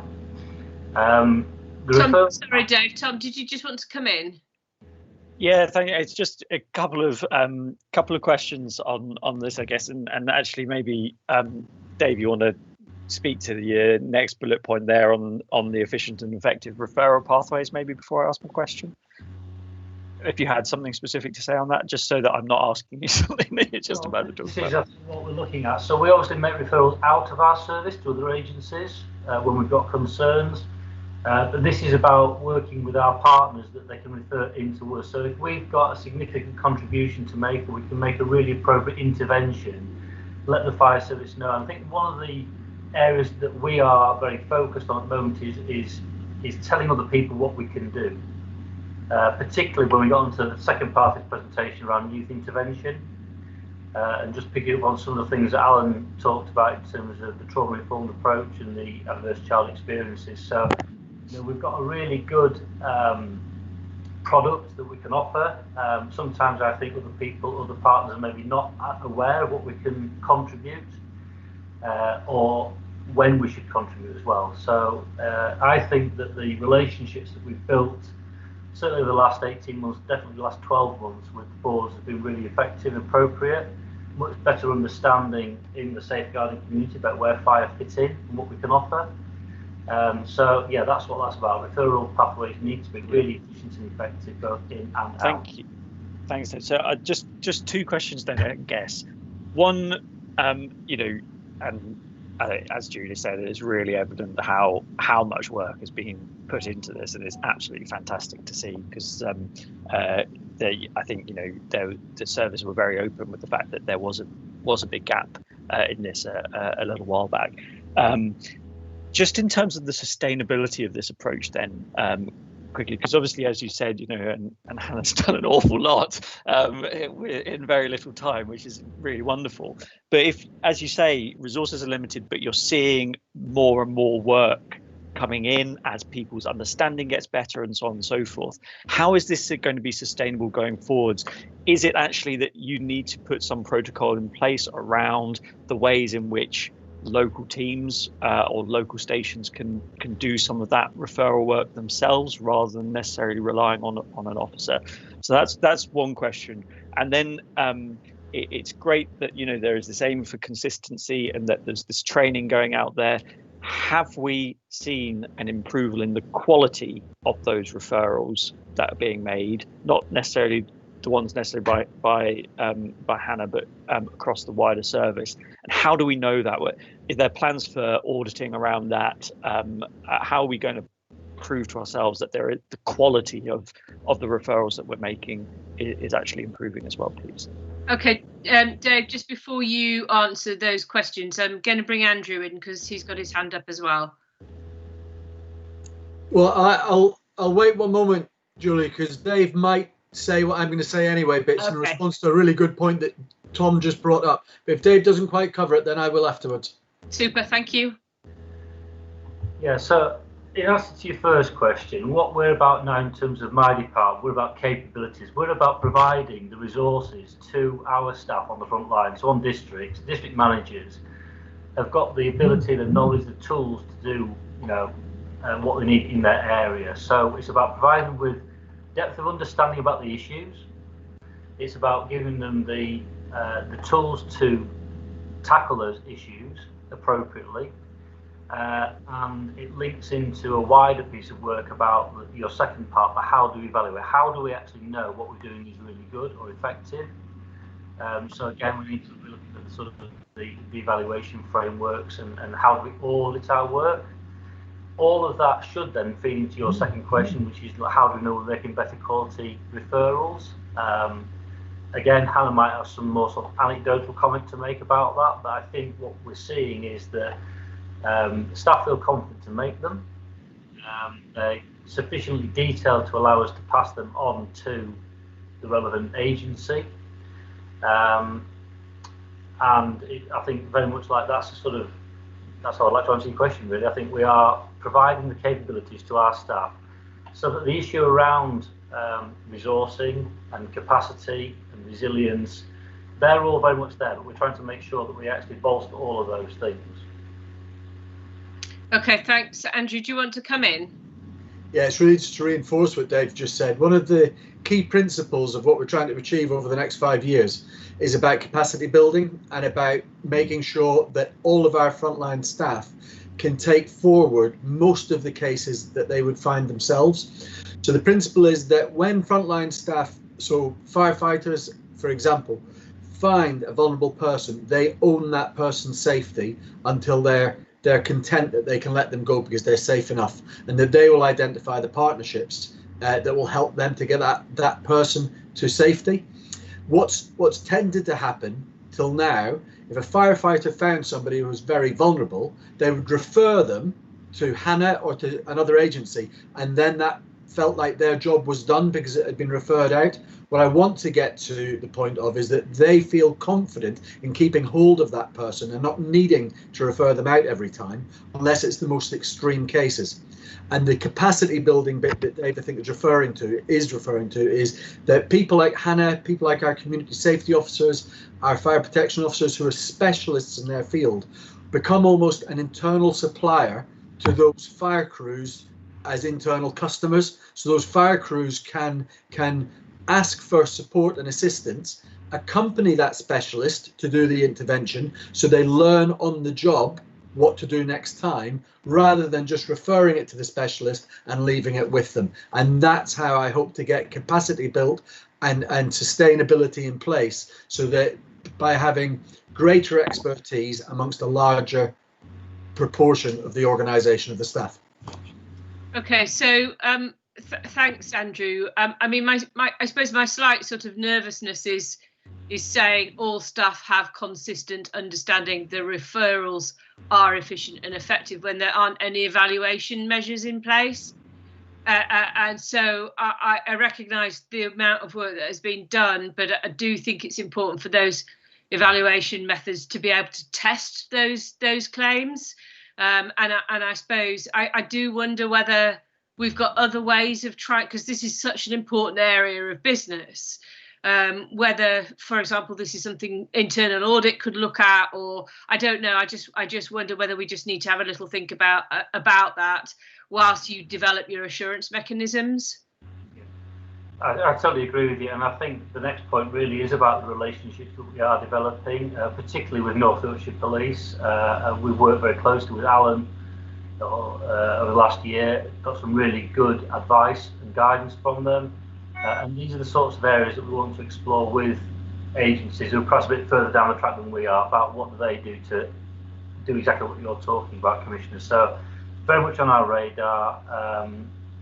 I can't stand here today and say we've got it in place. We know we haven't, but we're very aware of that, and this is about moving forward to make sure we put those things in place to provide that level of assurance that you're talking about. Thank you. Yeah. Very briefly moving on this one. Sorry, Dave. I'm conscious that we've got about 7 minutes left for this bit. Otherwise, we're going to eat into your performance presentation as well. So it's proved a rich and fruitful conversation this afternoon for both fire and police. This is a little bit shorter actually, but youth interventions. I mean, for us, youth intervention as opposed to youth engagement. So when we talk about youth engagement, we're generally talking more mainstream activities. We're talking about working with young people in the community. It may be something that we do that is to help us with our sort of more diverse approach to prevention work. So we might look to develop like youth advocates in certain areas. And it's, like I say, it's more aimed more at mainstream activities. So things like our cadet programs currently would sit within this bracket. When we talk about youth intervention, this is much more focused and targeted. This is when we know we're working with young people who they're on generally a sort of a trajectory to be a high volume user of services, blue light services in particular, be it ours or the police, and or at risk of poor outcomes in life. Some of this could be down to things we've talked about, like the adverse child experiences. So things have happened, and it's about how do we put the intervention. And our model in fire now is really moving towards the early intervention approach, so we can perhaps avoid and delay or stop some of these things actually manifesting themselves. But our intervention programs, of which we could cite things like LIFE, this is about having a very specific and targeted intervention to change the course of that trajectory, an idea to get better outcomes for that young person. So youth engagement, youth intervention, very different things. And I think we're wanting to have a blend in fire. We want to not just focus totally on youth interventions. We provide some really good education and safety awareness advice for young people in general. We want to make sure we preserve that. So it's very much about having a blended approach. But when we come to the youth intervention, it's really targeted, very specific, that we're getting the right product for the right person at the right time. So this slide really is just covering what I've just said in a bit more detail. It's about raising community awareness of fire through education. So this includes our schools programs, of which we go into all the key stages from 1 to 4. But looking about the key message we want to get into that education program. We have some very targeted courses that we run currently, which are about promoting the reduction of behaviour associated with crime and disorder. The sort of flagship program was called LIFE.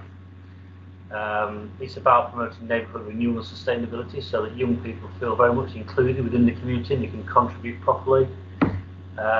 We will look to work with young people to alter attitudes to risk and discourage inappropriate behaviour.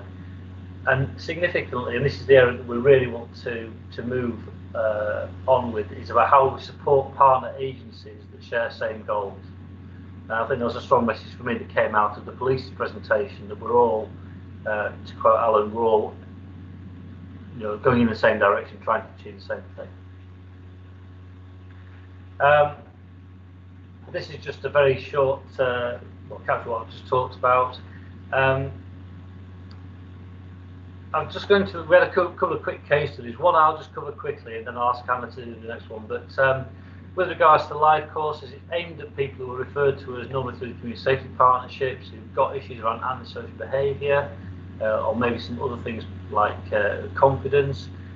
We had a very nice letter back in the summer from, or tail end of the summer actually, about a young girl who had come on the course early in the year, and through the summer she'd not sat at GCSEs obviously, but she got the results back, and she'd made a really significant and quite unexpected improvement to what she thought she was going to come out of school with. And the worker that she'd been associated with fed back that the life course had a really significant impact in that young person's outlook on her life, and it had been quite a life-changing experience for her, and she really transformed the way she behaved, and that bore out in her results. Hannah, do you very quickly want to cover about the other one? Yeah, absolutely. So I lead on our juvenile fire setter intervention programme, and last year we had a young person referred to us from the Safer Community Partnership. She was very much a focal point at that meeting, causing ASB and social behaviours, sort of acts of aggression and violence. And through fire, she was using it as a tool to threaten others, both in school and within the community. So we were asked to see if we could offer some fire safety intervention. We carried out a home fire safety check, a safe and well visit. Whilst we were there, the young person actually arrived at home from school. Yeah, she was very quiet, disengaging, sort of didn't answer any of the questions, didn't want to engage with us at all. Normally when we carry out these interventions, we like to use the first one as a relationship building session, get to know them so we can work on the next visits as to what they're, what they enjoy, what they like. But yeah, no, got nothing back from her. So we left sort of the session. We didn't want to push it too much. We arranged a second visit with mum to come back. In the meantime, a professionals meeting was held because this young person's behaviour had escalated. She'd got excluded from school. Multi-agencies were really, really struggling to engage with her. She was causing disturbance at local youth clubs. She couldn't be left alone. But, I said, we've already arranged to meet on the second visit. I don't want to let this person down. So a colleague and I went ahead. We visited the premise again. And it wasn't until we got into the household and she'd got 3 younger siblings. They were all on the autistic spectrum and had been diagnosed. So if you can just picture that household environment, it was very chaotic. It was very loud. There was so much going on. You didn't have a second to concentrate. But we were starting to sort of see a change in this young person. She was kind of starting to open up to us, and we offer a more holistic approach. So we try and educate fire safety through play. So we're trying to play sort of some consequences games with her. And, we'd come a long way, and we'd managed to get funding to run a day in the life course at the local fire station. So we offered her to come down for the day. She came down. Again, it started off pretty much a similar way, really sort of quiet, didn't want to engage. Towards the afternoon, she was participating in all the team building exercises. She'd given me a phone because I said, don't take the phone onto the fire ground. And we just built such a brilliant relationship. The transformation in this young person from hearing it from multi-agencies and from seeing her from that first visit through to this, she then, mum then rang us and said she can't believe how much her daughter had enjoyed the day. So back at the station, the crews actually put on a week's intervention for this young person because she had been excluded through school. They'd put a programme together. They'd got her in BA. They'd got her doing drills, smoke logged exercises, but also gave her a bit of time. Just she needed to catch up on some schoolwork which she'd been given, and it was just sort of giving her a bit of her time. It was almost like she was a young carer, but not, she had these sort of younger siblings sort of needing her time, and through what she was opening up to us. So yeah, it was a really positive week. She really enjoyed it. She's been put on, she wants to attend our cadet scheme now. We've had no further problems through the local Safer Community Partnership, no ASB. And it was just a really positive outcome for this young person. And that's why we do it, So yeah, I just wanted to share that case study with you. Thank you. That sounds fantastic. I won't go into much more detail on this slide because it kind of covered what fire setters is really about and conscious of time. But where we want to head is that we want to make sure that our intervention programs, they are in line with national guidance. There's a lot of work going on with the NFCC currently, particularly around things like cadets, fire setters, the life programs. We're contributing, we're very well connected with that group doing that work and that research. So we're benefiting by contributing, but also the outcomes from that as well. We do want our programs to be more accessible and improve inclusivity for young people. So we're looking at how we can make our, for example, cadet schemes more portable and move it around the county, not more accessible. Adapt the programs and make them more suitable for the different cohorts.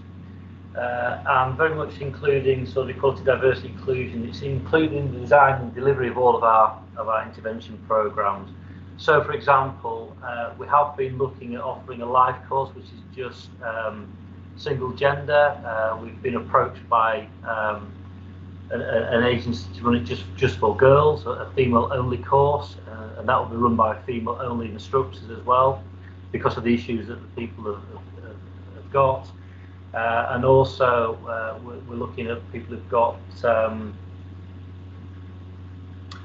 maybe to do something with an LGBT course, which has come through our EDI group in the service. So we're looking at options around that and how we could deliver something like that. And basically making sure that the staff that we use for these interventions are properly trained and supervised and supported. And the supervision is a really important area. That's one thing that I think we're lacking at the moment, and it's definitely a conversation we wanted to have with our partner agencies about how we provide that supervision, particularly around fire setter programs and some more focused one-on-one intervention, because they can be very taxing on the individual. Our member of staff want to make sure they're properly supervised in that area. And that, unless there's any questions, brings us to the end of our presentation. Thank you, Dave. So does anybody else have any? Tom, you've got your hand up. No, you're taking it down. Oh, sorry, I'm muting myself. Dave, you mentioned a couple of opportunities there which sound really positive. I just wondered, what other gaps do you think you have in your youth engagement and intervention kind of suite, if you like, in your offer? Because I know there's been a lot of work going on in the background around youth at the moment. There's a lot of plans around the evaluation of it, and I just wondered what your thoughts were in terms of the actual gaps that you have, which you could look to fill in the future as well, please. Yeah. So one of the things we've recognised is that some of our schemes, they are quite static in terms of the locality where they're delivered. So take cadet schemes, for example, they're generally or historically been a 2-year programme. The cadet course now is broken into modules, so we now have the opportunity to basically deliver a module, maybe like for a term, in one locality, and then we can take the programme and offer it to another community and make it more accessible. So take an example, we currently run a cadet programme in Northallerton, but there's no provision in, say, Hawes or Reeth. But we could break the course down, provide the opportunity that allows fairer access for everybody. One group of people that I think we don't provide much for is sort of between 18 and 24, so young adults. That's an area we very much like to explore and see what's there. And some of these courses, take life as the classic example. People come on the programme with us for a week. I know Hannah's just shared a real nice story about one individual, but we don't normally have extended contact with young people beyond the week they come to us. So we're working on things like the Prince's Trust and how do we provide an extended programme so people have some support prior to coming. They have the quite intensive programme with us, and then we have sustained contact with them for a period of time. Depending on the need of the individual and the circumstance, it could be 3, 6, maybe even a 12-month programme where we would have contact with them, and so more sustained involvement. So that's just to share with you a flavour of the sorts of things we're looking at, Tom. Thanks, Dave. I mean, I think there's an opportunity actually to link in with some of the work that we're doing around youth diversion schemes through my office as well. So and I think the fire rescue service has an important part to play in all of that. Yeah. No, I'm speaking with Nicole already on that one. Yeah, can you just also just make sure that we'll make sure that you don't just link in with Nicole, but also with the policy team. I think that's quite important. Andrew, do you want to just come in? Yes, I'm really interested in Dave's ideas about where the gaps are. Thanks for that question, Tom. And it's just to open something up really to people's minds to think about. There's a television program on at the moment called Arctic Academy, and it's a guy in Scotland who is an Arctic explorer. And 15, 16 years ago, he started a program of each year taking a group of 10 teenage school children to the Arctic for an expedition. And this one's been filmed. And what I found really interesting about the approach that he takes is he takes what he calls the invisible children. So not the very high performers who get lots of attention because of their high performance, and not the troubled children who create lots of work for lots of agencies and people, and who get lots of attention because of their poor behavior. He takes the ones in the middle who are kind of the quiet, unassuming, invisible ones. And he takes them because they're so often forgotten. And it's quite new in my mind, so I'm sharing it now as part of my thinking about it, I suppose, but also encouraging other people to think about it. I do wonder that there's a huge group of young people who don't get the attention because they're not at those two extremes of the spectrum of high performing to causing lots of problems. And I wonder, as a fire and rescue service, if there's an opportunity there for us through things like the LIFE program to give those young people a really good opportunity, because when you see them develop and come out of themselves, they just realize very quickly quite the abilities that they have got that they haven't previously been given an opportunity to exploit and to demonstrate and to learn. So it's just an idea around some thinking. I wonder if there's a gap there that we can help to fill. Thanks. I've thought for a while that there's a gap in the later teenage years, because life doesn't quite get that far, and that's I don't think it is just the 18 to 24s. I think it's probably the 16 to 24s, and so again, I think that is an area that we could consider. Tom, do you want to? You put your hand up. Yeah, it's just a suggestion that maybe we bring an EB item later in the year, looking across all three the two services in the office in terms of youth engagement, and how we can maybe look at all the work that we're doing collectively, and because there's a lot of the police work around schools as well. We could maybe look at that in the round. That's quite a good idea. We could have a properly joint presentation on it. Yeah, and a good discussion about how we could where the gaps are actually. Such as Dave has. Yeah. Okay. All right. Thanks. So I'm just conscious of time, and I know we've got some follow-up questions. Simon, could you email those follow-up questions, please, just for ease of access? Performance, please. Who's going to lead on that? John. John. Super. Thank you, John. I'll just excuse me. I'll just share the screen.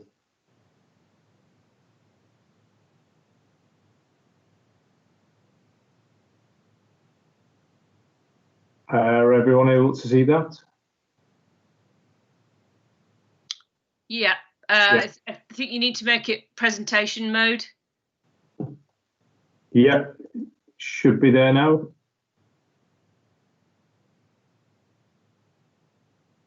Can you see that? It's been clicked, John. It just hasn't gone into presentation mode yet on our screens. So it's not replicating properly your screen. Maybe if you unshare and reshare, it might come back in.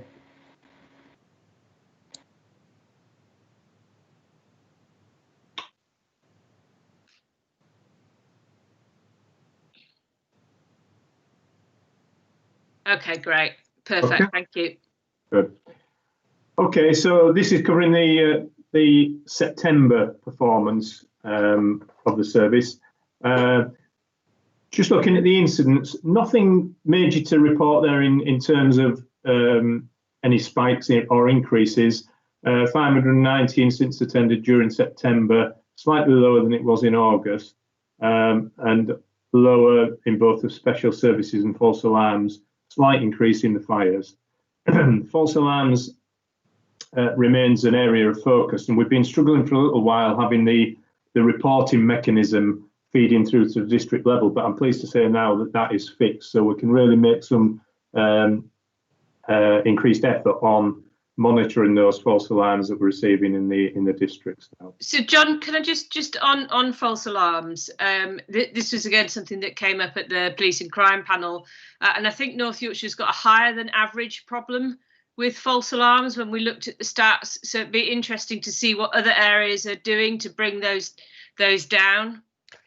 It's just, if I can come on quickly, it's not a huge gap. I think our average is something like 47, 48%, and the national is 42, 43. So it's not a huge difference, but it is slightly above, isn't it? Yeah. Yeah, sure. Yeah, and it's an interesting one as well. False alarms are a very tricky one to deal with. When you get low numbers and low frequency, the more difficult to deal with. If you've got places like hospitals, universities, where we've got large volumes of calls to one single address, then that's an easier solution to deal with, shall we say. But nonetheless, it requires us to have the correct data and information, and then we can start working closely with the building occupiers so that we can put remedies in place. So yeah, the work is ongoing, and it's certainly something we will have a look at across the region and nationally as well, and see if there's any learning that we can take from that. Could I suggest potentially that we just in advance of the next panel meeting as well, would it be possible for the next performance pack, if we could have just a quick spotlight on the work that's being done around trying to reduce automatic false alarms? That would be really helpful. Yes, no problem. Yeah, thank you. Yeah, that's a great idea. John, if you're going to have to just speed through this a little bit, I'm afraid. Okay. Yeah, no problem. Okay, so the overall fire cover availability, excuse me, 88% in September, 88% in August, so no real change there. So it's sort of, we had really good overall availability levels during the lockdown period, and it has sort of slipped back to where it was, but we're still higher than we were in 2019, same period. So things are going okay there. In August and September, we were hitting the critical marginally, and that was generally down to people trying to get last minute holidays whilst they could. Looking at the overall on-call availability side of things, and again, 82% versus 83 in August. So it's sort of plateauing out at the moment. However, I'm really pleased to say that we've made some good progress. Unfortunately, during the summer, we had to cancel an on-call course, but we've now got another one which concludes on Friday, and then on Monday we start with another one. So we've managed to cram some more courses in. We've actually got one in November, one in January, one in February, so we'll have got 4 courses on. The course that's currently running, 11 on-call trainees on that course, 4 are female, which is a real positive. And we've done some really good work in the Massam and Summerbridge areas particularly. So we've got 7 recruits waiting, 4 on courses, another 3 for Massam in the pipeline, and then Summerbridge, a recent event up there has done some really good work with the local business community. We had an awareness event a fortnight ago. We've now got somewhere in the regions, I say this tentatively because we're waiting for applications coming in still, but about 9 people there 6 applications in and are in the process. So we're making good inroads into those places, and credit to the people, the station managers of both areas who's done a really good job there. Great job. Nice station as well, Summerbridge. Yeah. Can I ask a quick question around that? Yeah. Obviously, some work was done previously around the light rescue pumps or TRVs, and just obviously coronavirus will have skewed some of the data that you were collecting around looking at the success of that introduction. What are the plans around assessing that going forwards, and when is it likely that you'll be reviewing that now? Well, it's coming up to 12 months almost since they were put on the run and the on-call stations, and of course we've lost really effectively 6 months, 7 months worth of good data that we would have been relying on, seeing how it was working out. So what the plan would be is to push that forward really up to the financial year end, and then we'll do some form of evaluation there. But of course it all depends on what the picture is going forward as well. Yeah. No, just because there's some really good availability data for those stations, so that's really positive. So I think once we see these next 2 courses, put the applicants, well, the students, if you like, as they are at the moment, onto the stations, then hopefully we'll start and see some sound improvements in the overall availability. Thanks, John. We've got 4 minutes. Okay, I shall keep going. So business safety overview. The stats are showing there. It's an area that we're still sort of in the cautious mode in terms of our interventions out and into the community. We've got risk assessments now being put in place so that we can get away from doing the desk-based audits and get into physical on-site visits where possible, where safe to do, and utilising PPE. But it's something that we're really focused on getting moving with. And then similarly, the same with the community safety side of things. Again, we're having to comply with the National Fire Chief's guidance, which is still suggesting that we should only do home visits if it's to remedy a direct risk to a household or occupants. We're obviously working very closely with rep bodies on this one as well. It's a balancing act. The demand is actually dropped off as well. So obviously the other agencies that would refer into ourselves, the volume isn't coming in as it used to be in that respect as well. So a lot of work to do on the community safety side of things, but we're trying different ways as well. So for example, at Tadcaster, we've got an awareness event which we're going to be trialling, where we're going to invite members of the community into ourselves, done with safe distancing, to receive advice that they can then take back out to the homes. So trying slightly different approaches. Going to be working closely with the referral agencies as well to see what work can be done there to try and increase the volume there. And then just finally to wrap up, whilst the normal interventions of community safety have been reduced slightly, it's not that people have been sat idle. That slide there shows that we've been making contact with those on shielded lists during the COVID period.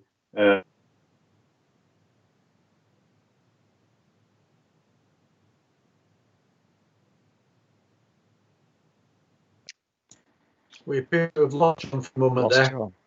Yes, okay. So yeah, basically, fire crews have been on stations, had been working with local authority and other partners as one of the agencies that's been making contact with people on the shielded list.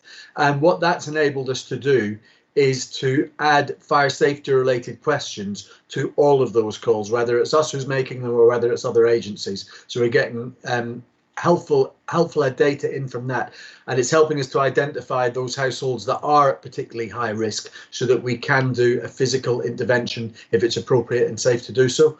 But those are the sort of call volumes that we've been making, that firefighters have been making in support of the wider public sector effort to keep in touch with those people who are at highest risk during COVID-19. Thanks, Andrew. I mean, that's good to see. I mean, I have to say, a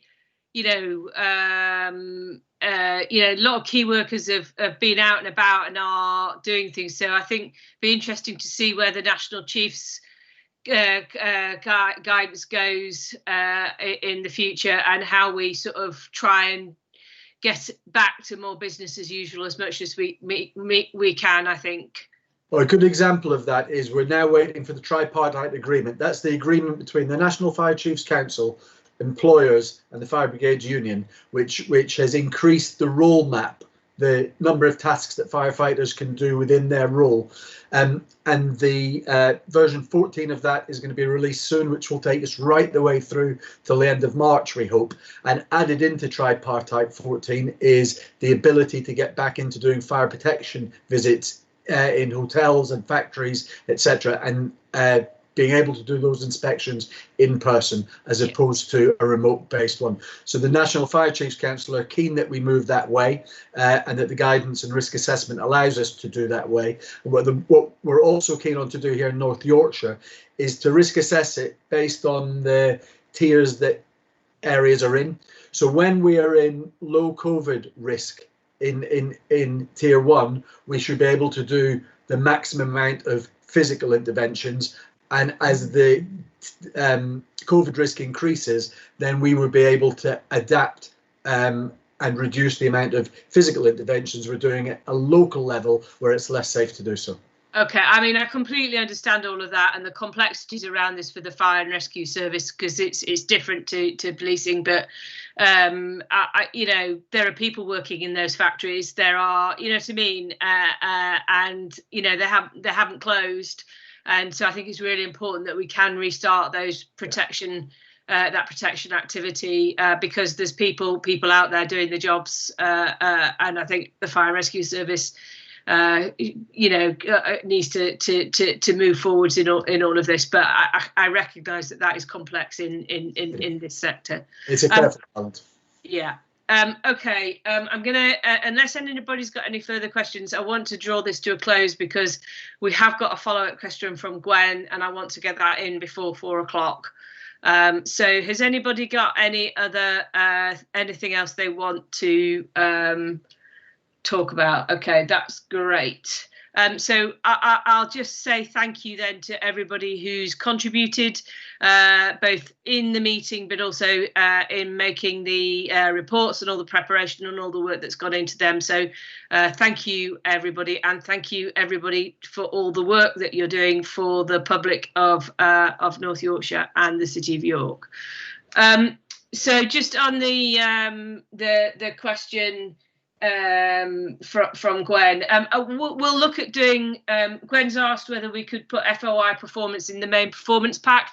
I'm not sure whether we can or we can't. We'll find out about that, and we will move forward appropriately. Nevertheless, a full report is going to the panel, which will explain in detail what that is all about there. So I will finish that there, I think. So I think that is it, unless there's anything else that we need to deal with. Nope. Okay. Thank you very much indeed. Thank you. Goodbye.